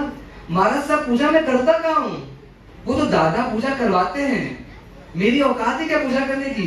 अरे वो दादा की कृपा हो रही तो मैं पूजा कर पा रहा हूँ, तो वो जब तक चाहेंगे तब तक मैं करूंगा, उनकी जिस दिन इच्छा नहीं रहेगी उस दिन से मेरा पूजा करना बंद हो जाएगा। मतलब पूजा कर तो रहे, संघ का संचालन कर तो रहे, उन मंदिरों की देख रेख कर तो रहे, पर मान नहीं ला रहे, कर्ता नहीं बन रहे। आज भी आप जाओ गोपीपुरा के कोई मंदिर में, सुबह शाम 6, 7 से 4 बजे तक कभी ना कभी किसी ना किसी मंदिरों के दर्शन जरूर हो जाएंगे, कभी देखना हो तो। और इस काम में पत्नी भी सहयोग करती है, बच्चा भी सहयोग करता है। कभी अकाउंटिंग का काम ज्यादा हो जाए तो बच्चा भी 2-3 घंटे आकर के उस पूजा के काम को संभालता है। बात तो अल्पेश भाई की हुई, अब हमारी बात आती है। हम अल्पेश भाई की जैसा नहीं कर सकते, तो हम क्या बोलते? मतलब उस जमाने की बात थी, आपको इस जमाने की बात बता रहे। इस जमाने की बात है अल्पेश भाई, प्राचीन तीर्थ कितने सारे बने हुए हैं। हम मणिलक्ष्मी जाना पसंद करते हैं, पर खंबात में जाते हैं। मणिलक्ष्मी जाते हैं ना, क्यों जाते हैं? क्योंकि व्यवस्था अच्छी है, धर्मशाला अच्छी है, भोजनशाला अच्छी है, वहां पे सेल्फी लेने का मौका मिलेगा, कोई गार्डनिंग बहुत अच्छी है, वहां पे स्टेटस डालने का मौका मिलेगा, वहां पे घूमने का मौका मिलेगा। खंबात क्यों नहीं जाते? क्योंकि वहां व्यवस्था नहीं है, अब भोजनशाला वैसी चलती नहीं है। मेरे परमात्मा का घर, पुराना बंगला हम छोड़ रहे हैं, मणिलक्ष्मी जाने की मनाही नहीं है, पर खंबात को गौण कर रहे हैं। मेरे पूर्वजों का दिया हुआ एक उपहार, एक धरोहर, उसको गौण करके हम कहीं जा रहे हैं, तो परमात्मा के नहीं जा रहे हैं, तो घूमने जा रहे हैं, हम तीर्थ में भी पिकनिक बनाने जा रहे हैं, तो पाप कर रहे हैं। वास्तव में ये लगता नहीं, चुभता है, हम पाप कर रहे हैं। वहां पे राणकपुर नाम सुना है ना, कितना सुंदर तीर्थ है। कौन ने बनाया था पता है?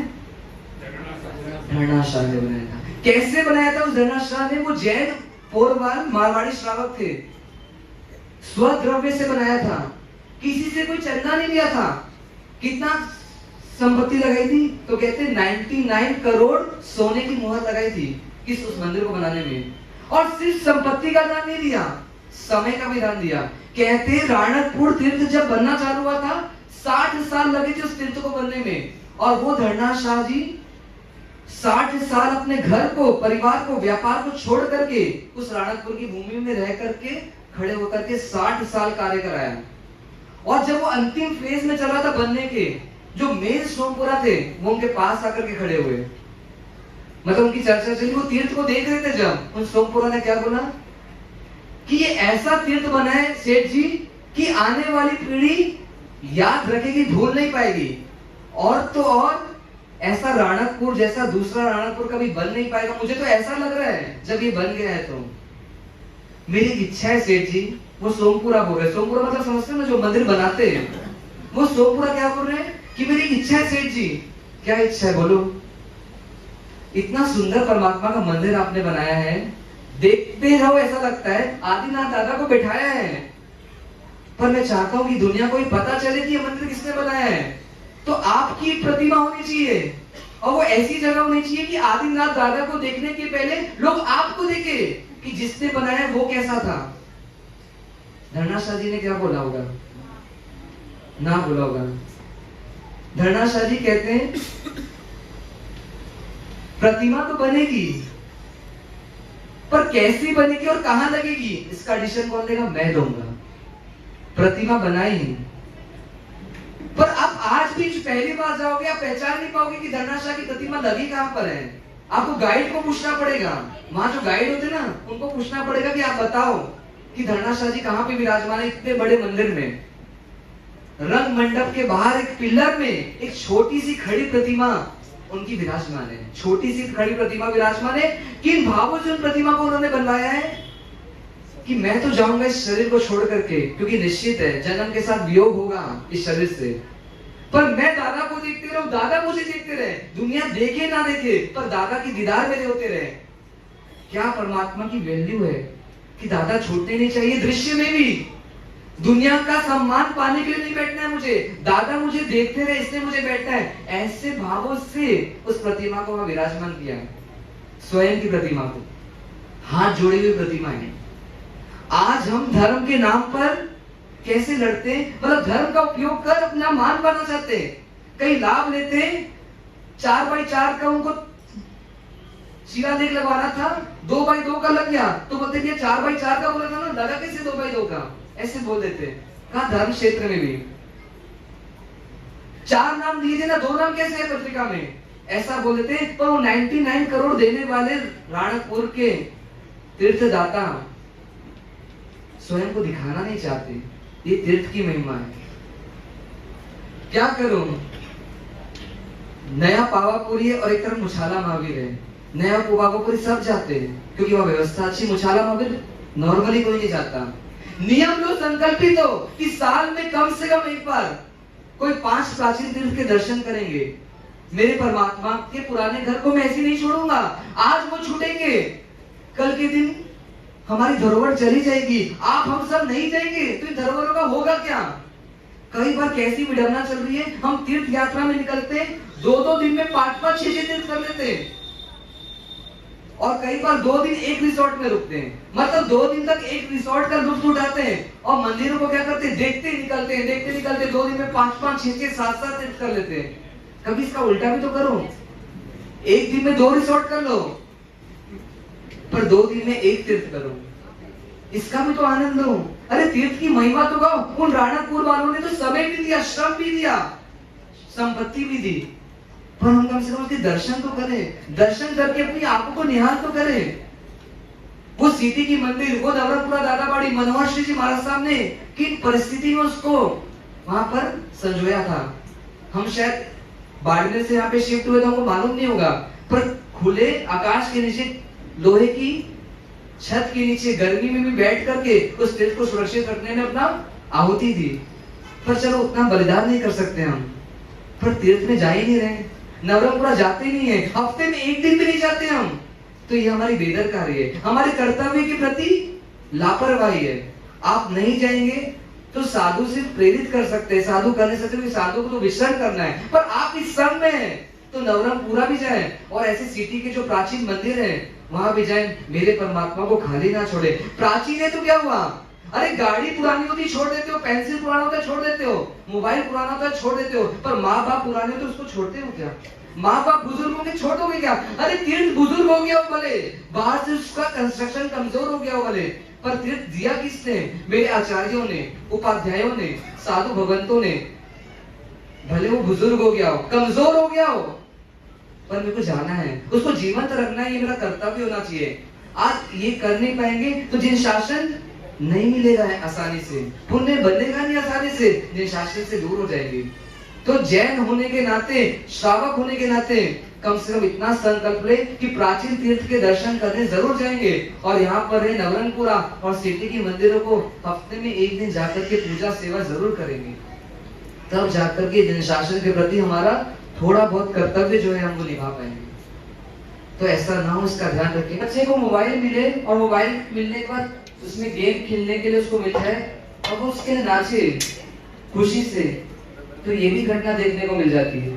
कोई मॉल में बच्चा जाता है और गेम खेलता है और उसका खुश होकर के नाचता है, तो ये भी घटना हमारे को देखने को मिल जाती है।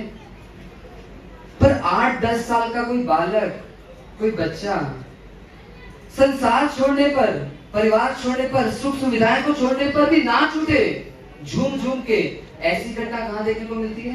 तो हमारे शासन में मिलती है ना। मोबाइल लेते हुए तो सभी को नाचते देखा, पर संसार छोड़ करके नाचते हुए तुम बाल मुनियों को देखा है और उस वृद्ध पुरुष को भी देखा है जो दीक्षा लेते हैं। कितनी सुंदर व्यवस्था है जिन शासन की, क्या पवित्र मार्ग है जिन शासन में, इन श्रमण जीवन का। ना खुद दुखी हो, ना किसी और को दुखी करो, ऐसा जीवन कहीं और देखने को मिलेगा।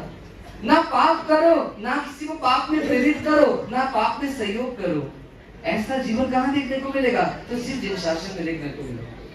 पर आपके लिए आज प्रश्न है, क्या संयम जीवन से अनुराग है आपको? क्या ये दीक्षा का जीवन पसंद आता है? अभी लेने की बात नहीं हो रही, पसंद आता है, पसंदगी में आता है।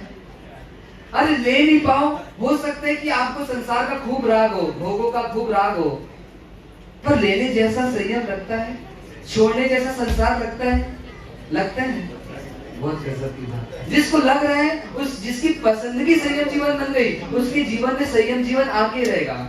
आज नहीं आया तो किसी ना किसी भाव में आएगा, मतलब सुहाना चाहिए। चंदन बाला ने महावीर को देखा और संयम जीवन सुहा गया, तो भगवान की जब साधना पूरी हुई और वो दीक्षित हो गई। गौतम ने महावीर को देखा, संयम जीवन सुहा गया। ऐसी हमको सुहा जाए बस, पसंद आ जाए बस, ये संयम जीवन की डिजाइन, ये लाइफ स्टाइल हमको जच जाए। अरे आपको कभी सिर दर्द होता है ना, तो आपके पास व्यवस्था है, पर एक जिन शासन में साधु भुवन को सिर का भी दर्द होगा तो आते हैं आपके पास से कि बाम है क्या आपके पास, मतलब बाम की व्यवस्था भी साधु रखता नहीं अपने पास। कैसा सुंदर पावन पवित्र जीवन है। परमात्मा महावीर 12.5 वर्ष की साधना करके केवली बने। 2600 साल पहले सिर्फ 72 वर्ष के लिए दुनिया में आए थे, और परमात्मा तो चले गए, क्योंकि उनको तो जाना ही था। वो आए थे जाने के लिए, अपना काम करके चले गए। पर ये 21,000 साल ये शासन कैसे चलेगा? परमात्मा तो नहीं है ना शासन में, कौन चलाएगा इस शासन को? तो कहते हैं साधु भगवंत, साध्वी भगवंत चलाएंगे शासन को। मतलब शासन की बागडोर किसके हाथ में, उसकी धुरा को कौन संभाल रहा है? तो कहते हैं श्रमण भगवंत संभाल। एक श्रमण होने के नाते आज श्रमण जीवन के बारे में बोल रहा हूँ, क्योंकि विडंबना है इसलिए बोलना पड़ रहा है। जिन शासन का बहुमान है या नहीं चेक करना। 6वां आरा कब लगता है? ये 5वां आरा खत्म होगा, 6वां आरा लगेगा। पर कब लगता है, किन परिस्थितियों में ये 6वां आरों का आगमन होता है इस विश्व में? ये काल रात्रि 6वें आरे का तांडव का नृत्य इस संसार में कब होता है पता है आपको? कहते जब 6वां आरा आएगा ना, तब गिरनार जैसा पवित्र तीर्थ रहेगा, पालीताना जैसा शाश्वत तीर्थ भी रहेगा। मतलब गिरनार और पालीताना जैसे तीर्थों में भी ये ताकत नहीं है कि 6वें आरे को रोक सके। पर 6वां आरा कब तक नहीं आएगा पता है आपको? जब तक इस दुनिया में साधु साध्वी का विचरण होते रहेगा। पंच महाव्रत साधु भगवंत जब तक रहेंगे, तब तक इस संसार में 6वें आरे का प्रवेश नहीं होगा। कहते अंतिम आराधना साधु भवन के रूप में वो आचार्य भवन करेंगे, नाम है दुप्प सहसूरी, युग प्रधान आचार्य। वो आराधना करेंगे 10वें काली सूत्र के हिसाब से, क्योंकि एक ही आगम बचेगा 5वें आरे के अंत में। और जब वो यहाँ से काल धर्म करेंगे उसके बाद 6वें आरे का आगमन हो जाएगा। महाभयंकर कई कलयुग मिल जाएंगे, उससे भी ज्यादा ये भयानक 6वां आरा रहेगा।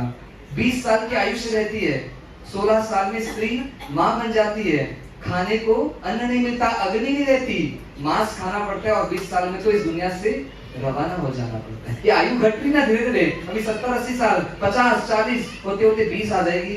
जब 20 आयुष्य आ जाएगी 20 साल की, तब 6वां आरा लग जाएगा। तो इस महाविनाश को रोक कर कौन रखा है? तो ये साधु भवंत श्रमण भवन की आराधना मानो पंचम काल में हो रही है, इसलिए 6वें आरे का प्रवेश नहीं होता है। इतने सारे साधु भवन, साध्वी जी भवन अहमदाबाद में दिखते हैं, पर एकदम कॉमन लगता है ना। शास्त्रों में क्या बोला साध्वी भवन के लिए, साधु भवन के लिए, कि वो चलते फिरते सिद्ध की तरह है। कैसे? सिद्ध भवन चलते नहीं है, पर इन साधु भवन को क्या बोले? ये चलते फिरते सिद्ध हैं, सिद्ध हैं। पर हमको क्या लगता है, महाराज साहब तो है, कोई बड़ी हस्ती थोड़ा है, अमिताभ बच्चन थोड़ा है, अक्षय कुमार थोड़ा है, करिश्मा कपूर थोड़ा है, महाराज साहब भी तो है। पर सोचना, जिस युग में चंद्रयान प्राइवेट प्लेन का युग आ गया है, कई अमीरों के पास प्राइवेट प्लेन है, ऐसे युग में ये महात्मा, ये मुनि पैदल चलते हैं। ये अजूबा नहीं है? जिसमें प्लेन तक की सुविधा मिल गई, उस युग में ये मुनि पैदल चल रहे हैं। 200 प्रकार की सलादें अवेलेबल है, 200 प्रकार की सलाद। उस युग में भी ये मुनि कैसे चलते हैं? घर घर जाते हैं, गोश्त लेते हैं, जो मिलता है, जैसा मिलता है, ठंडा मिलता है, गर्म मिलता है, हॉट केस लेके तो जाते नहीं, लकड़ी के पात्रे लेकर जाते हैं। आप देते हैं, हो सकता है आते आते ठंडा हो जाता हो, पर फिर भी तृप्त हो जाते हैं। जिस युग में कपड़े को लेकर के कितनी डिजाइन आती है, कभी बेल बॉटम, कभी पेंसिल फिट, कभी ये रंग, कभी वो रंग, कभी ये डिजाइन। आज सुबह डिजाइन है, शाम तक वो फ्लॉप हो गई, फिर दूसरे दिन डिजाइन आ गई। ऐसी डिजाइन्स का फैशन चल रहा है। उस युग में भी 2600 साल से सिर्फ और सिर्फ सफेद कपड़े की डिजाइन, मात्र एक सफेद कपड़ा ओढ़ करके ये शासन चल रहा है।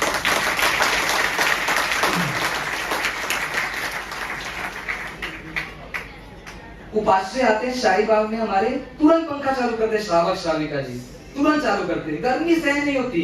एक जन ने भी क्या बताया, क्यों नहीं आ पाए उपाश्रय में, कल प्रवचन में क्यों नहीं है, मैंने पूछा उनसे, तो हमारा सर एसी का वोल्टेज डाउन हो गया था, मतलब एसी थोड़ी धीरे चल रही थी, इसलिए नींद नहीं आई रात भर, और सुबह लेट हो गए, इसलिए प्रवचन में आ नहीं पाए। मतलब एसी में भी हाई वोल्टेज का एसी चाहिए, थोड़ा सा भी होता है तो तुरंत चेंज करो, तुरंत चेंज करो, तुरंत चेंज करो, ऐसी हमारी डिमांड है। उस युग में भी 45 डिग्री टेम्परेचर में नंगे पांव महाराज साहब को देखा होगा आपने। ये आज की बात थी, गर्मी में भी, अप्रैल मई की गर्मी में भी महाराज साहब, साध्वी जी भगवान नंगे पांव गोश्ती लेने जाते हैं, विहार करते हैं, कभी 2 माला कभी 5 माला चढ़ते हैं, गोश्ती नहीं मिलती तो भी धर्म लाभ भूल कर आते हैं। मतलब आपको उपदेश सत्य खाते थे, चिढ़ते नहीं कि आपने गोश्ती क्यों नहीं दी, आपके कोई व्यवस्था क्यों नहीं मिली। धर्म लाभ, धर्म लाभ, कोई दिक्कत नहीं है, उदय है मेरा, यहाँ नहीं तो कहीं और मिलेगी। जिस युग में 1000-2000 देख करके हम हेयर स्टाइल बनाते हैं, कितनी सारी हेयर स्टाइल सेट करते हैं, जैसे वेटर मेनू कार्ड लाते हैं, ऐसी पार्लर में भी मेनू मिलता है कौन सी हेयर बनाना है स्टाइल में। उस युग में जहाँ 1000-2000 आप देखते हो, किसके लिए? हेयर स्टाइल के लिए। उस युग में भी लोच करवाते हैं, लोच की परीक्षा को सहते हैं। ये अजूबा नहीं लगता, अक्षय कुमार ऊपर से नीचे गिरा, स्टंट कोई दिया और इंस्टा में उसका वीडियो आ गया, वो वायरल होता है, वो आश्चर्य होता है, ऐसा कैसे कर दिया अक्षय कुमार ने। पर ये साधु भगवान हंसते हंसते लोच करवा रहे हैं, ये आश्चर्य नहीं लगता। ये क्रियाओं को इसलिए बताया जा रहा है क्योंकि बहुमान घट गया जन शास्त्र के प्रति, साधु सुहा नहीं रहे। साधु के सामने भी हम अपने आप को बहुत आगे दिखा रहे हैं। कहां जाएंगे, कहां जाएंगे, सोचा भी नहीं हम कहां जाएंगे। परमात्मा महावीर के मेन सैनिक है ये साधु भवन। सबसे महंगी डिश कौन सी है पता है आपको? अभी मैंने परसों सर्च करवाया था, मेरे को भी मालूम नहीं क्योंकि मैंने कभी खाई नहीं, पर गूगल पे सर्च करवाया, पता किया कि सबसे महंगी डिश कौन सी आती है, तो उसमें आया प्राइस 25,20,000 रुपए की एक डिश आती है। कितनी की? 25,20,000 रुपए की डिश। डिश का नाम क्या है? पुडिंग, चॉकलेट पुडिंग है कोई। 25,20,000 की वो डिश है। 3 हफ्ते पहले ऑर्डर दो तो मिलती है, ऐसे नहीं मिलेगी आपको, वो बनाएंगे स्पेशली आपके लिए। एक आइसक्रीम देखिए, 16 लाख रुपए की आइसक्रीम, 4,000 रुपए का पिज्जा, बर्गर, 3000 का पिज्जा भारत में, ऐसा देखा। ये क्या महंगी डिशेज है। महंगे कपड़े कितने में आते हैं? आप बोलेंगे मसा हमारी शादी का शेरवानी था ना वो 65,000 का था, 1 लाख का था। हमारा घाघरा था ना वो 2-3 लाख का था, जिसमें हम शहीद हुए थे पहन करके। ऐसा घाघरा हम पहनते हैं कितने का? 2 लाख 3 लाख का। और सबसे महंगी ड्रेस आप नेट पे सर्च करोगे ना, कितने की पता है? 84 करोड़ रुपए का एक घाघरा है, एक शादी का गाउन है, वेडिंग गाउन है, हीरे जड़ित है, मतलब क्या डायमंड लगा हुआ है। अंबानी को भी सोचना पड़ेगा इतना महंगा अपनी बेटी को पहनाओ कि नहीं पहनाओ, इतना महंगा ड्रेस आज अवेलेबल है। पर ये साधु का कपड़ा क्या होगी इसकी एमआरपी? कोई बताएगा कितने का होता है ये कपड़ा? 1000 2000 से ज्यादा का क्या होगा? ये सस्ता तो रहता है ना, 1000 2000 दो, साधु को लेकर फिरा दो, इतना सस्ता है ना। क्या है इसकी मार्केट वैल्यू? कोई बताएगा? उस महंगे गाउन को, उस महंगे शादी का जो ड्रेस को पहनने के लिए 84 करोड़ ही देना पड़ेगा उस किसी को भी जिसको लेना है वो घाघरा। पर इस वेश को पाने के लिए क्या लेना पड़ेगा? कहते पूरा संसार जब छोड़ते हैं, पूरे धन दौलत छोड़ते हैं, पूरा संसार जब छूटते हैं, तब जाकर के साधु का वेश मिलता है। इस साधु का जो पात्र में जो खाना रहता है ना, वो कितने का होता है पता है आपको? कितने का होता है? आपके घर से लाते हैं, आप बताओ कितने की सब्जी बनाई थी, कितने की रोटी बनाई थी आपने? पर जब पूरा संसार छोड़ते हैं तब जाकर के साधु के पात्र में खा पाते हैं। 25 लाख 20 हजार में फूडिंग मिल जाता है, पर पूरा संसार छोड़ते तब जाकर के साधु का आहार मिल पाता है। ऐसा ये साधु जीवन है, पर वैल्यू नहीं आती हमको। क्यों नहीं आती? क्योंकि महिमा नहीं है उनके महाव्रत अजूबे नहीं लगते। अरे ताजमहल अजूबा लगता है, कुतुब मीनार शायद अजूबा लग सकता है, पर इस कलयुग में जो अच्छे साधु हैं, जो बिना पैसे के जी रहे हैं, वो अजूबे नहीं लगते हमको। बिना पैसे के जीवन निकालना आपको मुश्किल लगता है, पर एक सच्चे साधु के पास एक पैसा नहीं रहता, पर फिर भी पूरा जीवन अच्छे से जीते हैं। तो बिना पैसे के जीवन जीने वाले ऐसे साधु हमको महान नहीं लगते। नहीं लगते महान लगते। आप रोज साधु के दर्शन करते हो अहमदाबाद में, रोज करते हो? ऐसा कौन ऐसा व्यक्ति जो रोज साधु महात्मा के दर्शन करने जाता है? 12 महीने अहमदाबाद में साधु भवन रहते हैं। चलो छत्तीसगढ़ में 12 महीना नहीं रहते, शायद राजस्थान में भी 12 महीना नहीं रहे, पर अहमदाबाद नगरी में कोई ना कोई समुदाय के साधु भवन या साध्वी जी भवन रोज रहते हैं। आप जाते हैं, अक्षय कुमार आएगा तो सब जाएंगे उसको देखने के लिए, पर एक साध्वी जी भवन की जब काल धर्म होता है तो 50 लोग भी नहीं रहते। ऐसी हालत हो गई हमारे समाज की। साध्वी जी भवन काल धर्म करते हैं, 50 लोग भी नहीं गए उनकी यात्रा में। क्यों नहीं गए? क्योंकि अपने नहीं है, हमारा कोई रिश्ता नहीं है, कोई बोलने वाला नहीं वहां पे। बाढ़ में कोई मरेगा तो जाओगे ना यहाँ से, क्योंकि नहीं जाएंगे तो क्या बोलेंगे लोग। पर साध्वी जी गए हैं, किसी को चिंता नहीं है। मेरे जिन शासन का एक साधु चले गया, एक साधु को तैयार करने में कितनी मेहनत होती है, उसका योगक्षेम करने में आचार्य भगवान गुरु भगवान कितनी मेहनत करते हैं, तब वो जिन शासन में टिकने लायक और समाज को सेवा देने लायक बनता है, और उनका काल धर्म हो जाता है और हमको जाने की फुर्सत नहीं होती। करते हैं ऐसा। साध्वी जी भवन की पालकी यात्रा में गिने चुने लोग आते हैं, ऐसा कई जगह देखा गया। कितनी उपेक्षा हो रही है। कल्पना करना, आपने दीक्षा दी ना, आपके परिवार का कोई दीक्षा दिया है, पर जो माता पिता दीक्षा देते हैं अपने पुत्रों को, अपनी पुत्रियों को, वो बहुत बड़ा दिल करके देते हैं, ये बात तो सही, पर किसके भरोसे देते हैं? आज एक माता पिता अपने बच्चे को छोड़ रहे हैं, इस भरोसे में छोड़ रहे हैं कि संग माँ बाप बनेगा। एक माता पिता छोड़ेंगे पर कई माँ बाप मिलेंगे, ऐसा विश्वास के साथ वो संसार से अपने बच्चे को जिन शासन की गोद पे बैठाते हैं। पर क्या होता है? साध्वी जी दीक्षित हो जाते हैं, और जब विहार होता है तो कई बार ऐसा होता है साध्वी जी भवन के विहार में कोई नहीं है। अरे नगर आ जाते हो, वो आश्रय का रास्ता दिखाने वाला कोई नहीं मिलता, घर में गोष्ठी जाने के लिए कोई रास्ता नहीं बता पाता। आपकी माँ बेटी जाएगी कहीं अकेले तो उनको छोड़ोगे क्या अकेले? आपको लगेगा कि इनके शील की सुरक्षा हो पाएगी कि नहीं हो पाएगी, पर साध्वी भवन को ऐसे ही छोड़ देते हैं। उनके कोई शील का हरण कर लिया, मतलब आपकी बदनामी है। आपकी जीवन से ज्यादा कीमती एक साध्वी जी का जीवन है। आपका जीवन चला भी जाएगा तो बहुत नुकसान नहीं है, पर एक साधु भवन का जीवन चले गया, साध्वी भवन का जीवन चला गया तो जिन शासन को नुकसान नहीं, आपको नुकसान है। क्योंकि साधु है तो श्रावक का जीवन है, साधु है तो श्रावक को उपदेश है। साधु ही नहीं रहेंगे तो उपदेश कौन देगा, कौन सही मार्ग बताएगा? पर उनकी शील की सुरक्षा का किसी को कोई भय नहीं है, कर्तव्य नहीं लगता। मेरे साध्वी जी अकेले जा रहे हैं, कदाच साधु के विहार में ना भी जाओ, पर साध्वी जी को अकेला छोड़ रहे हो आप, माँ बेटी को अकेला छोड़ रहे हो, कितना बड़ा अन्याय कर रहे हो आप। अपने कर्तव्य से दूर हो रहे हैं हम सब। संघ जाने का, ट्रस्ट मंडल जाने का, साध्वी जी मेरी जवाबदारी की ट्रस्ट मंडल की जवाबदारी है, विहार सेवा ग्रुप की जवाबदारी है। विहार सेवा ग्रुप बनाना क्यों पड़ा? क्योंकि आप कर्तव्य से विमुख हो रहे, इसलिए विहार सेवा ग्रुप की रचना करनी पड़ी। ये अहमदाबाद में विहार सेवा ग्रुप, वो नरपत भाई, संदीप भाई, सुनील भाई, कपिल भाई, भरत, प्रभात जी, बहुत सारे लोग जो ये सेवा देते हैं।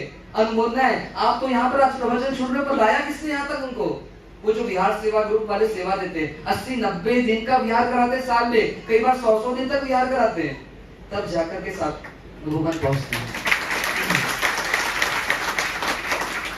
वो भंवर भाई, सुना नाम भंवर भाई जो दीक्षा लिए थे, उनसे पूछना साधु जीवन की वैल्यू क्या है। 2000 करोड़ की संपत्ति छोड़ी, तब जाकर के साधु जीवन मिला। भंवर भाई अपने घर में क्या थे? मालिक थे। कितने सारे नौकर जाकर थे, पानी मांगते तो हो सकता है जूस मिलता हो, दूध मांगते तो हो सकता है खीर मिलता हो, ऐसी उनकी स्थिति थी।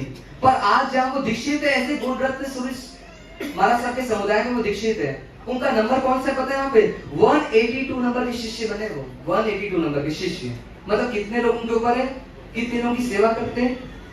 पर आज वो इस रूप में भी अपने आप को धन्य महसूस करे कि मुझे साधु जीवन मिल गया, वो गौतम का वेश मिल गया, ऐसी उनको फीलिंग है। पूछना कभी जाकर के, 2000 करोड़ छोड़ना पड़ा, तब जाकर के साधु जीवन मिला। करोड़ 2 करोड़ छोड़ते थे, शिलालेख में नाम आ जाता है, पर साधु जीवन में नाम किसका आता है? जो पूरा संसार छोड़ता है। ऐसा ये साधु जीवन के प्रति वैल्यू नहीं है।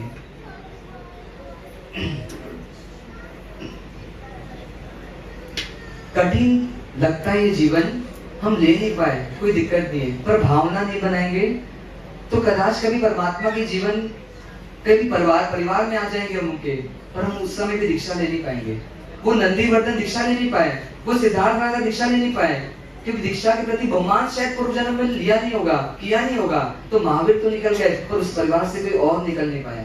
ऐसा भी जीवन मिलता है कि तीर्थंकर के परिवार में भी आ जाते हैं हम, पर दीक्षित नहीं हो पाते, क्योंकि दीक्षा जीवन को हमने सही नहीं ठहराया, उसकी वैल्यू नहीं की। समझे तो नहीं, समझे तो कठिन मार्ग है, समझे तो सबसे सुगम मार्ग है। ऐसा ये मार्ग। एक छोटी सी घटना बताता हूँ, कैसा होता है जिन शासन का श्रावक साधु साध्वी के प्रति। व्यक्ति का नाम तो मैं नहीं जानता, पर मुंबई का वो व्यक्ति है, लड़का है, 26 साल का वो व्यक्ति था जब ये घटना थी, 2 साल 3 साल पहले की। वो एक बिहार सेवा ग्रुप से जुड़े हुए थे, नाम था ATM group, all time ready group, ऐसा उनकी टीम का नाम था। उस टीम को ऐसी उनका जिम्मेदारी थी कि बिहार के लिए कभी भी कॉल आ सकता था। किसी व्यक्ति का नंबर 3 महीने में भी लग सकता, किसी व्यक्ति का नंबर 2 महीने में भी लग सकता, किसी व्यक्ति का नंबर कल भी लग सकता। ऐसी उनकी बिहार सेवा की टीम थी। उस व्यक्ति को फोन आया किसी अंकल का, किसी कॉलोनी से फोन आया कि कल तुमको बिहार में जाना है। तो उस लड़के ने पूछा कब जाना है अंकल? तो बोले 3 दिन बाद एक साध्वी जी भगवंती ग्रुप का विहार है यहाँ से 13 किलोमीटर का, उसमें तुमको जाना है, 3 दिन बाद का विहार। तो लड़का ने क्या बोला कि अंकल कोई और व्यवस्था जम सकती है क्या? अगर जम सकती हो तो प्लीज किसी और को सौंप दो, इस बार मेरे से नहीं हो पाएगा।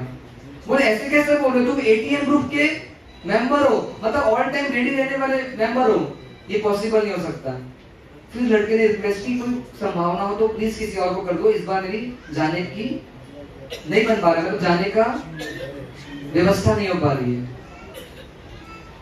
उस अंकल ने कहा कि तुम्हारी शादी भी रहे 3 दिन बाद, तो भी तुमको ही जाना है, और ऐसा करके फोन रख दिया। लड़का स्माइल देने लगा। क्यों दे रहा है स्माइल? लड़का तो जाना नहीं चाहता, फिर भी स्माइल दे रहे हैं। वो गया अपने घर, जहाँ परमात्मा का क्या था, आला था, जहाँ पे परमात्मा विराजमान थे। परमात्मा के सामने जाकर के बोलता है, परमात्मा क्या किस्मत बनाई है, 3 दिन बाद मैं नए जीवन की शुरुआत कर रहा हूँ, मतलब उसकी एंगेजमेंट होने वाली 3 दिन बाद, और ना जाने 3 दिन बाद मेरा नया जीवन चालू होने वाला है, और महात्मा का आशीर्वाद मिल जाए, ऐसा संयोग तूने बिठा दिया है, तो इससे बड़ी किस्मत मेरी क्या हो सकती है, मैं जाऊंगा। 3 दिन बाद का दिन आया, ससुर जी को सुबह फोन किया कि आप सगाई के मंडप में सारी तैयारियां रेडी रखना। मैं 9:30 बजे पहुंचने की कोशिश करूंगा, फिर भी कदाच आधी घंटा 1 घंटा लेट हो सकता हूँ, फिर भी मैं आऊंगा जरूर। ससुर जी बोले ऐसी बात क्यों कर रहे हो, आज सगाई का दिन है और इससे ज्यादा जरूरी काम क्या हो सकता है। तो ऐसा ऐसा मुझे जानना है, बिहार में सब बताया। आप बोले तो क्या बोलते, अगर आपका जवाई जाता है, बोले ये महाराष्ट्र के पीछे पड़ना था तो फिर शादी क्यों करो मेरी बेटी से, शायद ये डायलॉग आ जाता आपका। आता कि नहीं आता, महाराष्ट्र के पास जाना है तो मेरी बेटी को क्यों ले जा रहे हो, पहले निर्णय करो, दीक्षा तो नहीं लोगे ना बाद में साइन करके, तो ऐसा बोल देंगे शायद हम सब। कोई स्वार्थ है ना, बेटी का जीवन बचे तो दीक्षा से भी रोक देंगे, ऐसी हमारी इच्छा हो जाएगी। पर प्रभु ससुर ने क्या कहा कि जबरदस्त काम करने जा रहे हो, क्या एप्रिसिएशन है तुम्हारे को कि आज ऐसा जीवन तुम सगाई करने जा रहे हो और सुबह सुबह एक सादगी जीवन को विहार कराने की भावना है तुम्हारी, जबरदस्त, जाओ जाओ जरूर जाओ। विहार कराया 13 किलोमीटर का।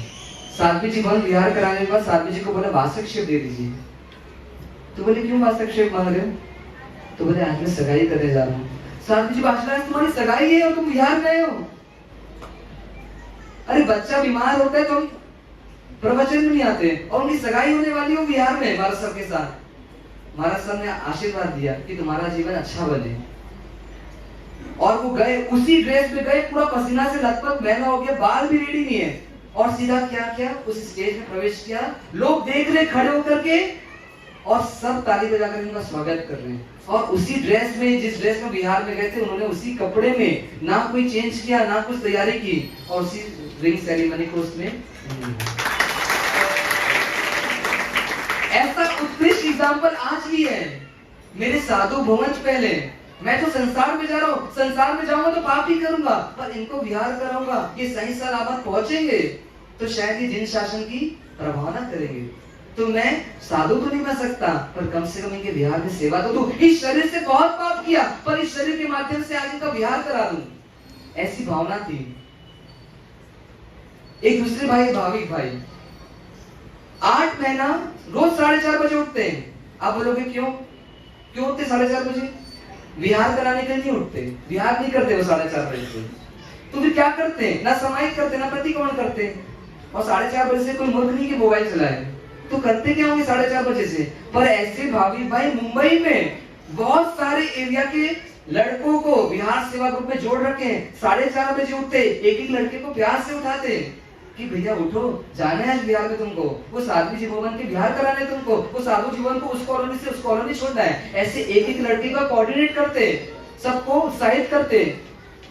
फिर 4:30 बजे फोन लगाते, फिर 5:15 बजे फोन लगाते कि पहुंच गए स्थल में, साध्वी जी मिल गए, रूट मिल गया, ये तुमको रूट मैप भेज रहा हूं मैं। ऐसा कोऑर्डिनेशन करते, बिहार एक भी नहीं कराते, पर बिहार की तैयारियां पूरी करते, और ऐसा 8 महीने लगातार करते। सबका गुस्सा भी सह लेते, सबको पी लेते, पर मेरे साधु भवन को कोई असुविधा ना हो, मेरे साध्वी जी को कोई असुविधा ना हो, ऐसी भावना रहती। इसलिए इनसे जुड़ो, साधु भवन के प्रति सद्भावना लाओ। वो बेचारे नहीं है, वो तुम्हारे काम के हैं, तुमको आगे बढ़ाने में। सारा संसार तुमको गिरने की प्रेरणा दे रहा है, पर ये कुछ महात्मा, कुछ साध्वी जी भवन थी जो तुमको उठा सकते हैं, तुम्हारे जीवन को बना सकते हैं। तो इनको कल्याण मित्र बनाओ। जीवन में कई मित्र बनाते हैं, पर कल्याण मित्र नहीं बनाते। इन साध्वी जी भवन को आप अपना फ्रेंड बनाएंगे, और आप साधु भगवंतों को अपना फ्रेंड बनाएंगे। जीवन में कभी भी कोई मार्गदर्शन चाहिए, चाहे वो संसार का रिलेटेड क्यों ना, चाहे वो अपने आत्म कल्याण का कोई मार्गदर्शन ना हो, इनसे पूछो, ये निस्वार्थ भावना से उनके पास जैसा ज्ञान रहेगा उसके अनुसार आपको जरूर मार्गदर्शन देंगे। आपके मन को खाली करो उनके पास, आपको आगे बढ़ाने में सहयोगी बनेंगे। आज तो इनके दर्शन हो रहे हैं, ना जाने हम कल कोई ऐसे काल में पहुंच जाए, ऐसी दुनिया में पहुंच जाए जहाँ ये सफेद महाव्रत, सफेद धारी वस्त्र, सफेद पहनने वाले कपड़े पहनने वाले साधु भवन, ऐसे पंच महाव्रत धारी साधु का दिखना भी पॉसिबल ना हो। तो साधु अरिहंत को जन्म देते हैं, साधु उपाध्याय आचार्य को जन्म देते हैं, और सिद्ध को भी जन्म देने वाले साधु है, मतलब गेटवे ऑफ मोक्ष मार्ग है। तो क्या करें, जबरदस्त बहुमान लाएं, जितना बहुमान बढ़ाएंगे उतना आपका मार्ग आगे प्रशस्त होगा, और कहीं ना कहीं आगे जाकर के आपको भी क्या मिलेगा, जिन शासन में इस साधु पद में आपकी स्थापना होगी। नमो लोहे सब साउंड बोलते हैं। एक घटना जो आजकल बहुत घट रही, जो बहुत ही विडंबना है, बोलने की बहुत इच्छा है इसलिए बोल रहा हूँ। हम साधु साध्वी भवन की फोटो लेते हैं, उनको बोलते हैं आप पोज दो, मतलब यूं ऐसा ऐसा सब पोज देते साध्वी जी भवन, और उनकी फोटो लेते हैं। हम कैसा पाप करते पता है आपको? कोई यंग साध्वी जी भवन, कोई सुंदर साध्वी जी भवन, चाहे वो सुंदर हो ना हो, किसी साध्वी जी भवन की पोस्ट देकर के फोटो लेते हैं और उसको हम फिर क्या करते हैं, व्हाट्सएप में डालते हैं, इंस्टा में डालते हैं। किसी पुरुष को वो साध्वी जी भवन को देख करके भाव बिगड़ गए, तो आपने कौन सा पाप किया पता है? उनके शील को भंग करने का पाप कर दिया। शील को भंग करने का पाप कर दिया आपने, अगर व्हाट्सएप में फोटो डाली है तो। क्योंकि एक लड़की को देख करके भाव बिगड़ सकते हैं, तो एक साध्वी जी को देख करके भी किसी पुरुष के भाव बिगड़ सकते हैं। तो ऐसा पाप ना करें। अपने आप को फेमस करने के लिए साध्वी जी का या साधु का सहारा लेकर के सेल्फी ना ले और उनको बिगाड़ने का काम नहीं करें। कोई साध्वी जी भवन बोले कि हमको फोटो खिंचाना है तो आप मना करें। कोई साधु बोले कि मुझे फोटो खिंचाना है तो आप मना करें। एक रैंडम फोटो लेना और एक पोज लेकर के फोटो लेना, दोनों में बहुत फर्क है। तो ऐसा पाप हमसे ना हो। देखो, पाप करते हो, पाप का प्रचार करते हैं। पाप करना तो बुरा है, पर पाप का प्रचार भी बहुत बुरा काम है। स्टेटस पे डाल कर हम पापों का प्रचार करते हैं। ऐसे पापों से आप बचें, तब जिन शासन हमारे हृदय में बसेगा। सब सोचना, बहुत दयनीय स्थिति हमारी। हम जिन शासन में आए हैं द्रव्य से, मतलब शरीर से तो जिन शासन मिल गया, पर हृदय में जिन शासन नहीं है। इन दोनों को क्या करना, इन दोनों की दूरियों को कम करना। हम शरीर से भी जिनशासन रहे और हृदय भी हमारा जिनशासन में रहे, ऐसी भावना बनाना। हमको क्या मिला है शायद हमको पता नहीं है। कोई व्यक्ति के पास 5 करोड़ रुपए हो और जेब में 5 लाख हो और बाहर हाथ में कटोरा लेकर 5 रुपए मांग रहा हो, तो क्या होगा? वो कौन होगा? कौन होगा? अच्छे से बोलो। जेब में 5 लाख है, घर की तिजोरी में 5 करोड़ है और हाथ में कटोरा लेकर 5 रुपए मांग रहे, प्लीज 5 रुपए दे दो ना। ऐसा व्यक्ति कौन होगा? भिखारी कि पागल? भिखारी भी ऐसा काम नहीं करेगा, पागल होगा जो ऐसा काम करेगा। आपको जो जिनशासन मिले ना, हमको जो देखो, जिसको जाना है ना वो बिना आवाज के निकल जाए, दूसरे को अंतराय ना दे। आपको जाने की मनाही नहीं है, आप जा सकते हैं, पर बिना आवाज किए जाए। जिन शासन जो आपको मिला है ना, वो ऐसे ही नहीं मिल गया है, आसानी से नहीं मिल गया है। परमात्मा आदिनाथ से महावीर स्वामी तक पहुंचा, या अनंत 24 से पहले हुई है, अभी उसको नहीं देख पाएंगे अपन। पर महावीर स्वामी से जो हमारे तक भी पहुंचा, वो भी इतनी आसानी से नहीं पहुंचा। ये लौ जल रही थी, पर उसमें बहुत सारी हवा की झोंकियां हैं, वो शायद बुझ जाती, पर कईयों ने इसमें आहुति दी, कईयों ने अपना घी डाला, कईयों ने तेल डाला, कईयों ने इसको बचा कर रखा, तब जाकर भी ये शासन आज सुरक्षित रूप से हमको मिला है। किसी ने अपनी वफादारी निभाई, किसी ने कुर्बानी दी, किसी ने अपना कर्तव्य निभाया इस शासन के प्रति, तो वो आज हमको यहाँ पे मिला है। पता नहीं चल पाता क्योंकि हम हिस्ट्री को जान नहीं पाते ना, पता नहीं चल पाता। परमात्मा का ज्ञान अथाह सागर था, वो ज्ञान गंगा की तरह बहता हुआ गंधर, गंधर के बाद आचार्य भवन, और ऐसे कई आचार्य भवन से उपाध्याय भवन, और फिर समुदाय से होते होते आज यहाँ तक पहुंचा है। पर कहते हैं, या सुना होगा आपने अगर कभी, कि ये जो ज्ञान मिला है ना, अभी जितना भी ज्ञान बचा है हमारे पास, तत्व ज्ञान या जो भी ज्ञान बचा है, ये उत्तराध्ययन सूत्र, 10वें कालिक आदि जो भी ज्ञान बचा है हमारे पास, वो ज्ञान कैसे मिला है? ऐसे भी समय आया है भारत में कि मुगल शासक ने क्या किया, जिन शासन को हटाने के लिए, उनका औचित्य मिटाने के लिए, उनका वर्चस्व मिटाने के लिए, क्या वो मंदिरों को तोड़फोड़ करना चालू किया। सुनते हैं कई बार स्टोरी, पर शास्त्र भी जलाए, और ऐसा जलाया शास्त्रों को कि 6 महीना तक घर का चूल्हा जल सके, इतना कागज शास्त्रों का उन्होंने जलाया 6 महीने तक। और कई जगह ना ऐसे 1-2 बार हुए आक्रमण की, 1-1 साल तक कागज जल सके और चूल्हा में आग लग सके, इतने शास्त्रों को जला दिया।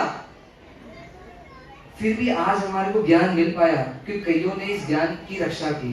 ज्ञान है मतलब परमात्मा है, क्योंकि परमात्मा अपने ज्ञान के कारण ही परमात्मा है। तो उस ज्ञान को सुरक्षित रखने का काम किसने किया?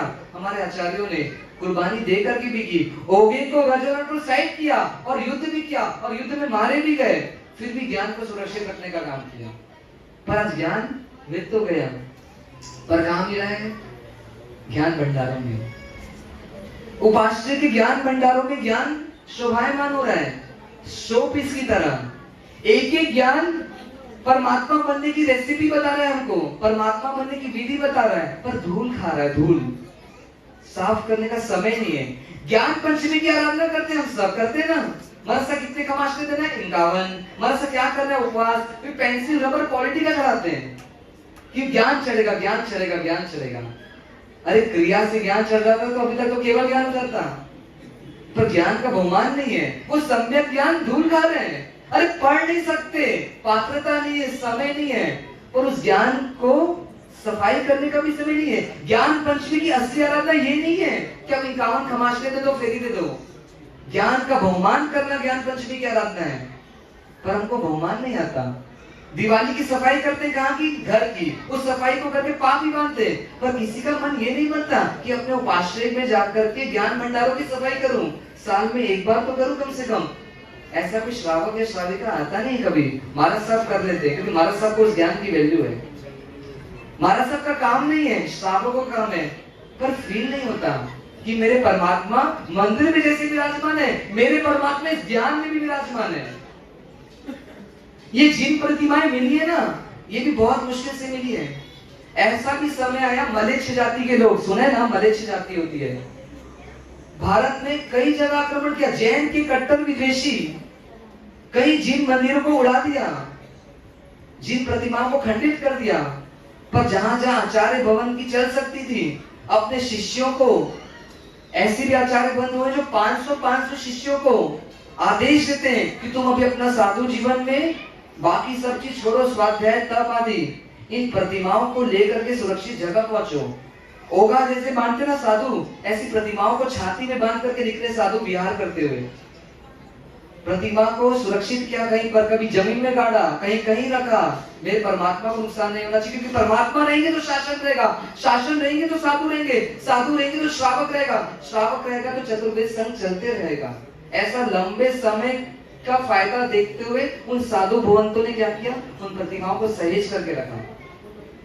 जब पकड़े गए तो पूछा गया उनसे बलेच्छों के द्वारा कि कहाँ है प्रतिमाएं, बताओ। नहीं खोला। मूर्ति बनाना आसान है, पर मौन रह करके मूर्ति बनना, स्वयं मूर्ति बनना कितना कठिन काम है। और उन प्रतिमाओं की रक्षा की।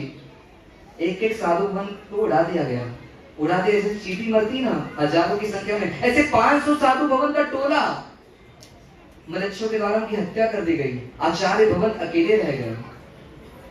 आचार्य भवन अकेले रहते, बचते बचाते किसी नगर में पहुंच गए, संघ में पहुंच गए। संघ वालों ने देखा कि आचार्य भवन और अकेले, अरे आचार्य भवन तो शिष्यों की संपदा से शोभित होते हैं, पर ये आचार्य भवन अकेले कैसे हैं? जब सुना उनसे वर्णन कि ऐसा ऐसा सब हादसा हुआ है, तो संघ वालों कौन थे? अहमदाबाद के थे शायद संघ अहमदाबाद का ही होगा, आप लोग के जैसे रहेंगे। तो क्या हुआ? कर्तव्य निभाने का समय आ गया। मीटिंग अनाउंस करते ना, मैसेज डालते हैं, व्हाट्सएप था नहीं, पर घर घर जाकर नेता दिए कि आज मीटिंग है, सबको आना है, टिप करनी है। टिप का अनाउंसमेंट करते हो ना संपत जी साहब, ऐसी टिप का अनाउंसमेंट किया उन्होंने। क्या बोला? टिप करनी, पैसों की टिप नहीं करनी। आज किसकी टिप करनी पता है? अपने अपने पुत्र की टिप करनी है। ये आचार्य बहुत अकेले पड़ गए हैं, इनको अपना अपना पुत्र देना है। और उस समय उस संघ में 18 लोगों ने, 18 घर के लोगों ने 18 अपनी संतानें दी, और दीक्षित करके उन आचार्य भवनों को क्या किया? वापस शासन की सेवा बढ़ाने। जिन शासन के लिए माता पिता की बात नहीं सुनी, पहले दिन शासन है, हम तो बाद में। ऐसा भाव लेकर के कौन बैठते थे? श्रावक। तो उन आचार्य भवनों का मान बढ़ाने के लिए अपने पुत्र को भी क्या कर दिया? जिन शासन में समर्पित कर दिया। और वो पुत्र भी कैसे रहे होंगे? अरे हमको क्यों भेज रहे हो? नहीं, आज समय है अपने कर्तव्य का निर्वहन करने का, उपकारों का ऋण चुकाने का समय। तो क्या हुए? शासन में आ गए। तो ऐसी बलिदानों की कई गाथाएं हैं, अभी समय नहीं से सारा बता नहीं पा रहे, पर बहुत सारे एग्जाम्पल ऐसे हैं। राहुल भैया जो यहाँ बैठे उन्होंने वो कई सारे एग्जाम्पल बताए, मुझे पता नहीं थे, पर फिर भी, पर समय की मर्यादा है, सिर्फ आप जान लो कि जो जिन शासन मिला बहुत बहुत बहुत स्ट्रगल करके हमारे तक पहुंचा है। आपको स्ट्रगल करके बिजनेस सेट करते हो तो पुत्र को क्या बोलते हो? बेटा संभाल के करना आगे काम। तेरे पापा के पास 2 वक्त की रोटी भी नहीं थी खाने को, आज तुझे एसी मिल रही ना। ये पाप के दिन मैंने देखे। तो ऐसे हमारे आचार्य भगवान मानो देवलोक में जाकर के बोल रहे हैं कि तुम्हारे शासन को मैंने बहुत लड़ झगड़ करके प्राणों की आहुति दे दे करके बचाया है। अब तुम्हारी जिम्मेदारी निभाने का समय आ गया है। बलिदान देने को कोई नहीं बोल रहा है, पर जो है जितना बचा है हमारा उसको कम से कम मेंटेन कर ले, तो ही जिन शासन के प्रति हमारी क्या होगी, कृतज्ञता हो जाएगी। समय का बहाना ना दे, शक्ति का बहाना ना दे, जिसके पास जो टैलेंट है उस टैलेंट का उपयोग करके अपने जिन शासन को अपनी सेवाएं दे, तो जाकर के जिन शासन टिकेगा। अकेले साधु भी कुछ नहीं कर सकता, अकेले साध्वी जी भवन भी कुछ नहीं कर सकते। हम सब साधवक श्राविका साधु साध्वी मिलकर के परमात्मा के शासन को आगे बढ़ा सकते हैं। अपने परिवार को आगे बढ़ा भी लिया तो कुछ काम का नहीं, क्योंकि आपको तो जाना पड़ेगा दुनिया से, कई बार परिवार बदल लिया, पर जिन शासन को आगे बढ़ाओगे तो जिन शासन मिलेगा। वो दादा जिंदा सूरी 1,30,000 जैन बना दिए, अजैनों को हमारी ताकत नहीं है, हम अपने परिवार को और अपने आप को जैन बना दे, बस इतना ही कर ले तो भी दादा गुरुदेव खुश हो जाएंगे। ऐसा आप हम सब करें। इस हेतु से आज का ये छोटा सा कार्यक्रम यहाँ रखा गया था। कुछ गलत बोलने में भी आया होगा या किसी को हर्ट हुआ होगा किसी बात से, तो उसके लिए क्षमा, पर एक भावना जगाने के लिए, एक रस पैदा करने के लिए हमने एक माहौल बनाया। इसको भूलना मत, इसको अपने हृदय में संजो के रखना। और जब जब इस शासन की आन बान शान में खतरा है तो पहले तैयार रहना कि मेरे पुत्र में खतरा आ रहा है, मेरी माँ में खतरा आ रहा है, मेरे पिता में खतरा आ रहा है, तो मुझे क्या करना, उनको उससे मुक्त करना है। ऐसी भावना से आगे बढ़ेंगे। 10 मिनट का कार्यक्रम और बचा है। एक बच्चों की प्रस्तुति है 3 मिनट की, उसको जरूर देखें। और जिनको फिर भी अनुकूलता नहीं है वो जा सकते हैं भोजन के लिए, पर जिसकी अनुकूलता है इन बच्चों का मनोबल उत्साह बढ़ाए। 3 मिनट की प्रस्तुति है और 2 मिनट मुझे बड़े वर्षा कुछ फरमाएंगे, उसके बाद एंड करें। कोई आपको साधु बनने की शपथ नहीं दी जा रही है तो कोई घबराए मत। श्रावक की जो कर्तव्य वास्तव में जिन शासन के प्रति, उसके हमको थोड़ा जागरूक होना है। जो भी मुनीष ने बताया था कि टीप हुई थी अपने पुत्रों को समर्पित करने की, यहाँ पर ऐसी कोई टीप नहीं ली जा रही है। आपके जीवन में आपके प्रति कोई टीका टिप्पणी नहीं करे, इसलिए प्रतिज्ञा दी जा रही है आपको। सर्वप्रथम सब हाथ ऐसे रखे, कम से कम ऐसे, तो दिखे कि आपके हाथ जुड़े हुए हैं। बिल्कुल करें हाथ, बहुत अच्छा है। सबसे पहली प्रतिज्ञा हमारी है, मैं सुदेव सुगुरु सुधर्म के प्रति दृढ़ श्रद्धा रखूंगा। वापस बोले, मैं सुदेव सुगुरु सुधर्म के प्रति दृढ़ श्रद्धा रखूंगा। मैं जिन शासन के प्रति वफादार रहूंगा। मैं शासन की धरोहर स्वरूप तीर्थ तन मन धन से सहयोग दूंगा। मैं जिन शासन के सजग प्रहरी सम श्रमण श्रमणियों के सम्मान की पूर्ण सुरक्षा करूंगा।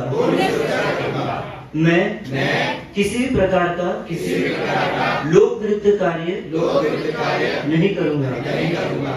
मैं साधु साध्वी तथा श्रावक श्राविका की निंदा या टीका टिप्पणी नहीं करूंगा। मैं जिन शासन की उन्नति और प्रगति के लिए सदैव प्रयत्नशील रहूंगा। ऐसा मैं परमात्मा की साक्षी से गुरुवरों की साक्षी से अपनी आत्मा की साक्षी से ये प्रतिज्ञा करता हूँ कि उपरोक्त जो भी मैंने बातें कही उन सब पर मन वचन काया से अड़िग रहकर जिन शासन की शोभा बढ़ाऊंगा।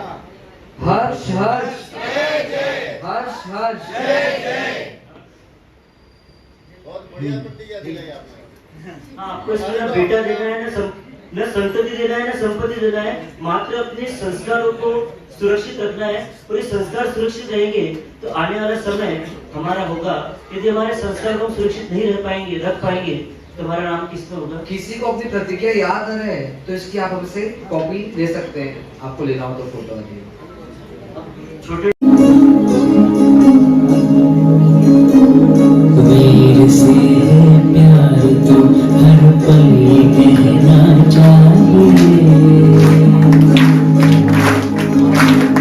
मैं रहूं या ना रहूं, शासन की जीत चाहिए। सियाने बाद मेरे जो ही चलना चाहिए मैं रहूं या ना रहूं शासन की पता चाहिए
जान से प्यारा है सबसे न्यारा शासन हमारा है शासन हमको जान से प्यारा है सबसे न्यारा शासन हमारा है सदियों से ये शासन दुनिया की शान है शासन माँ की रक्षा में जीवन कुर्बान है शासन हमको जान से प्यारा है सबसे न्यारा शासन हमारा है वंदे शासनम वंदे शासनम जुग जुग सोते जगहित काजे जीवो जिन शासन तेरा चरणे धर्षु हमें अगन मरे नर जीवन शासन केरी ज्योति का पे पाप तनु वंदो वंदे शासनम वंदे शासनम वंदे शासनम वंदे शासनम वंदे शासनम वंदे शासनम जाति वर्गे अति गूढ़ रहस्यो भाविलता है ज्ञान जो सुख शांति और सद्गति का भी एकमात्र है स्थान जहाँ विश्व की सारी समस्याओं को सुलझाना सभी की एक ताली कर सर्व दुख अवसान जहाँ मर बड़े इंसान शासन सबसे महान शासन पृथ्वी शान शासन मेरा मांगू ऐसा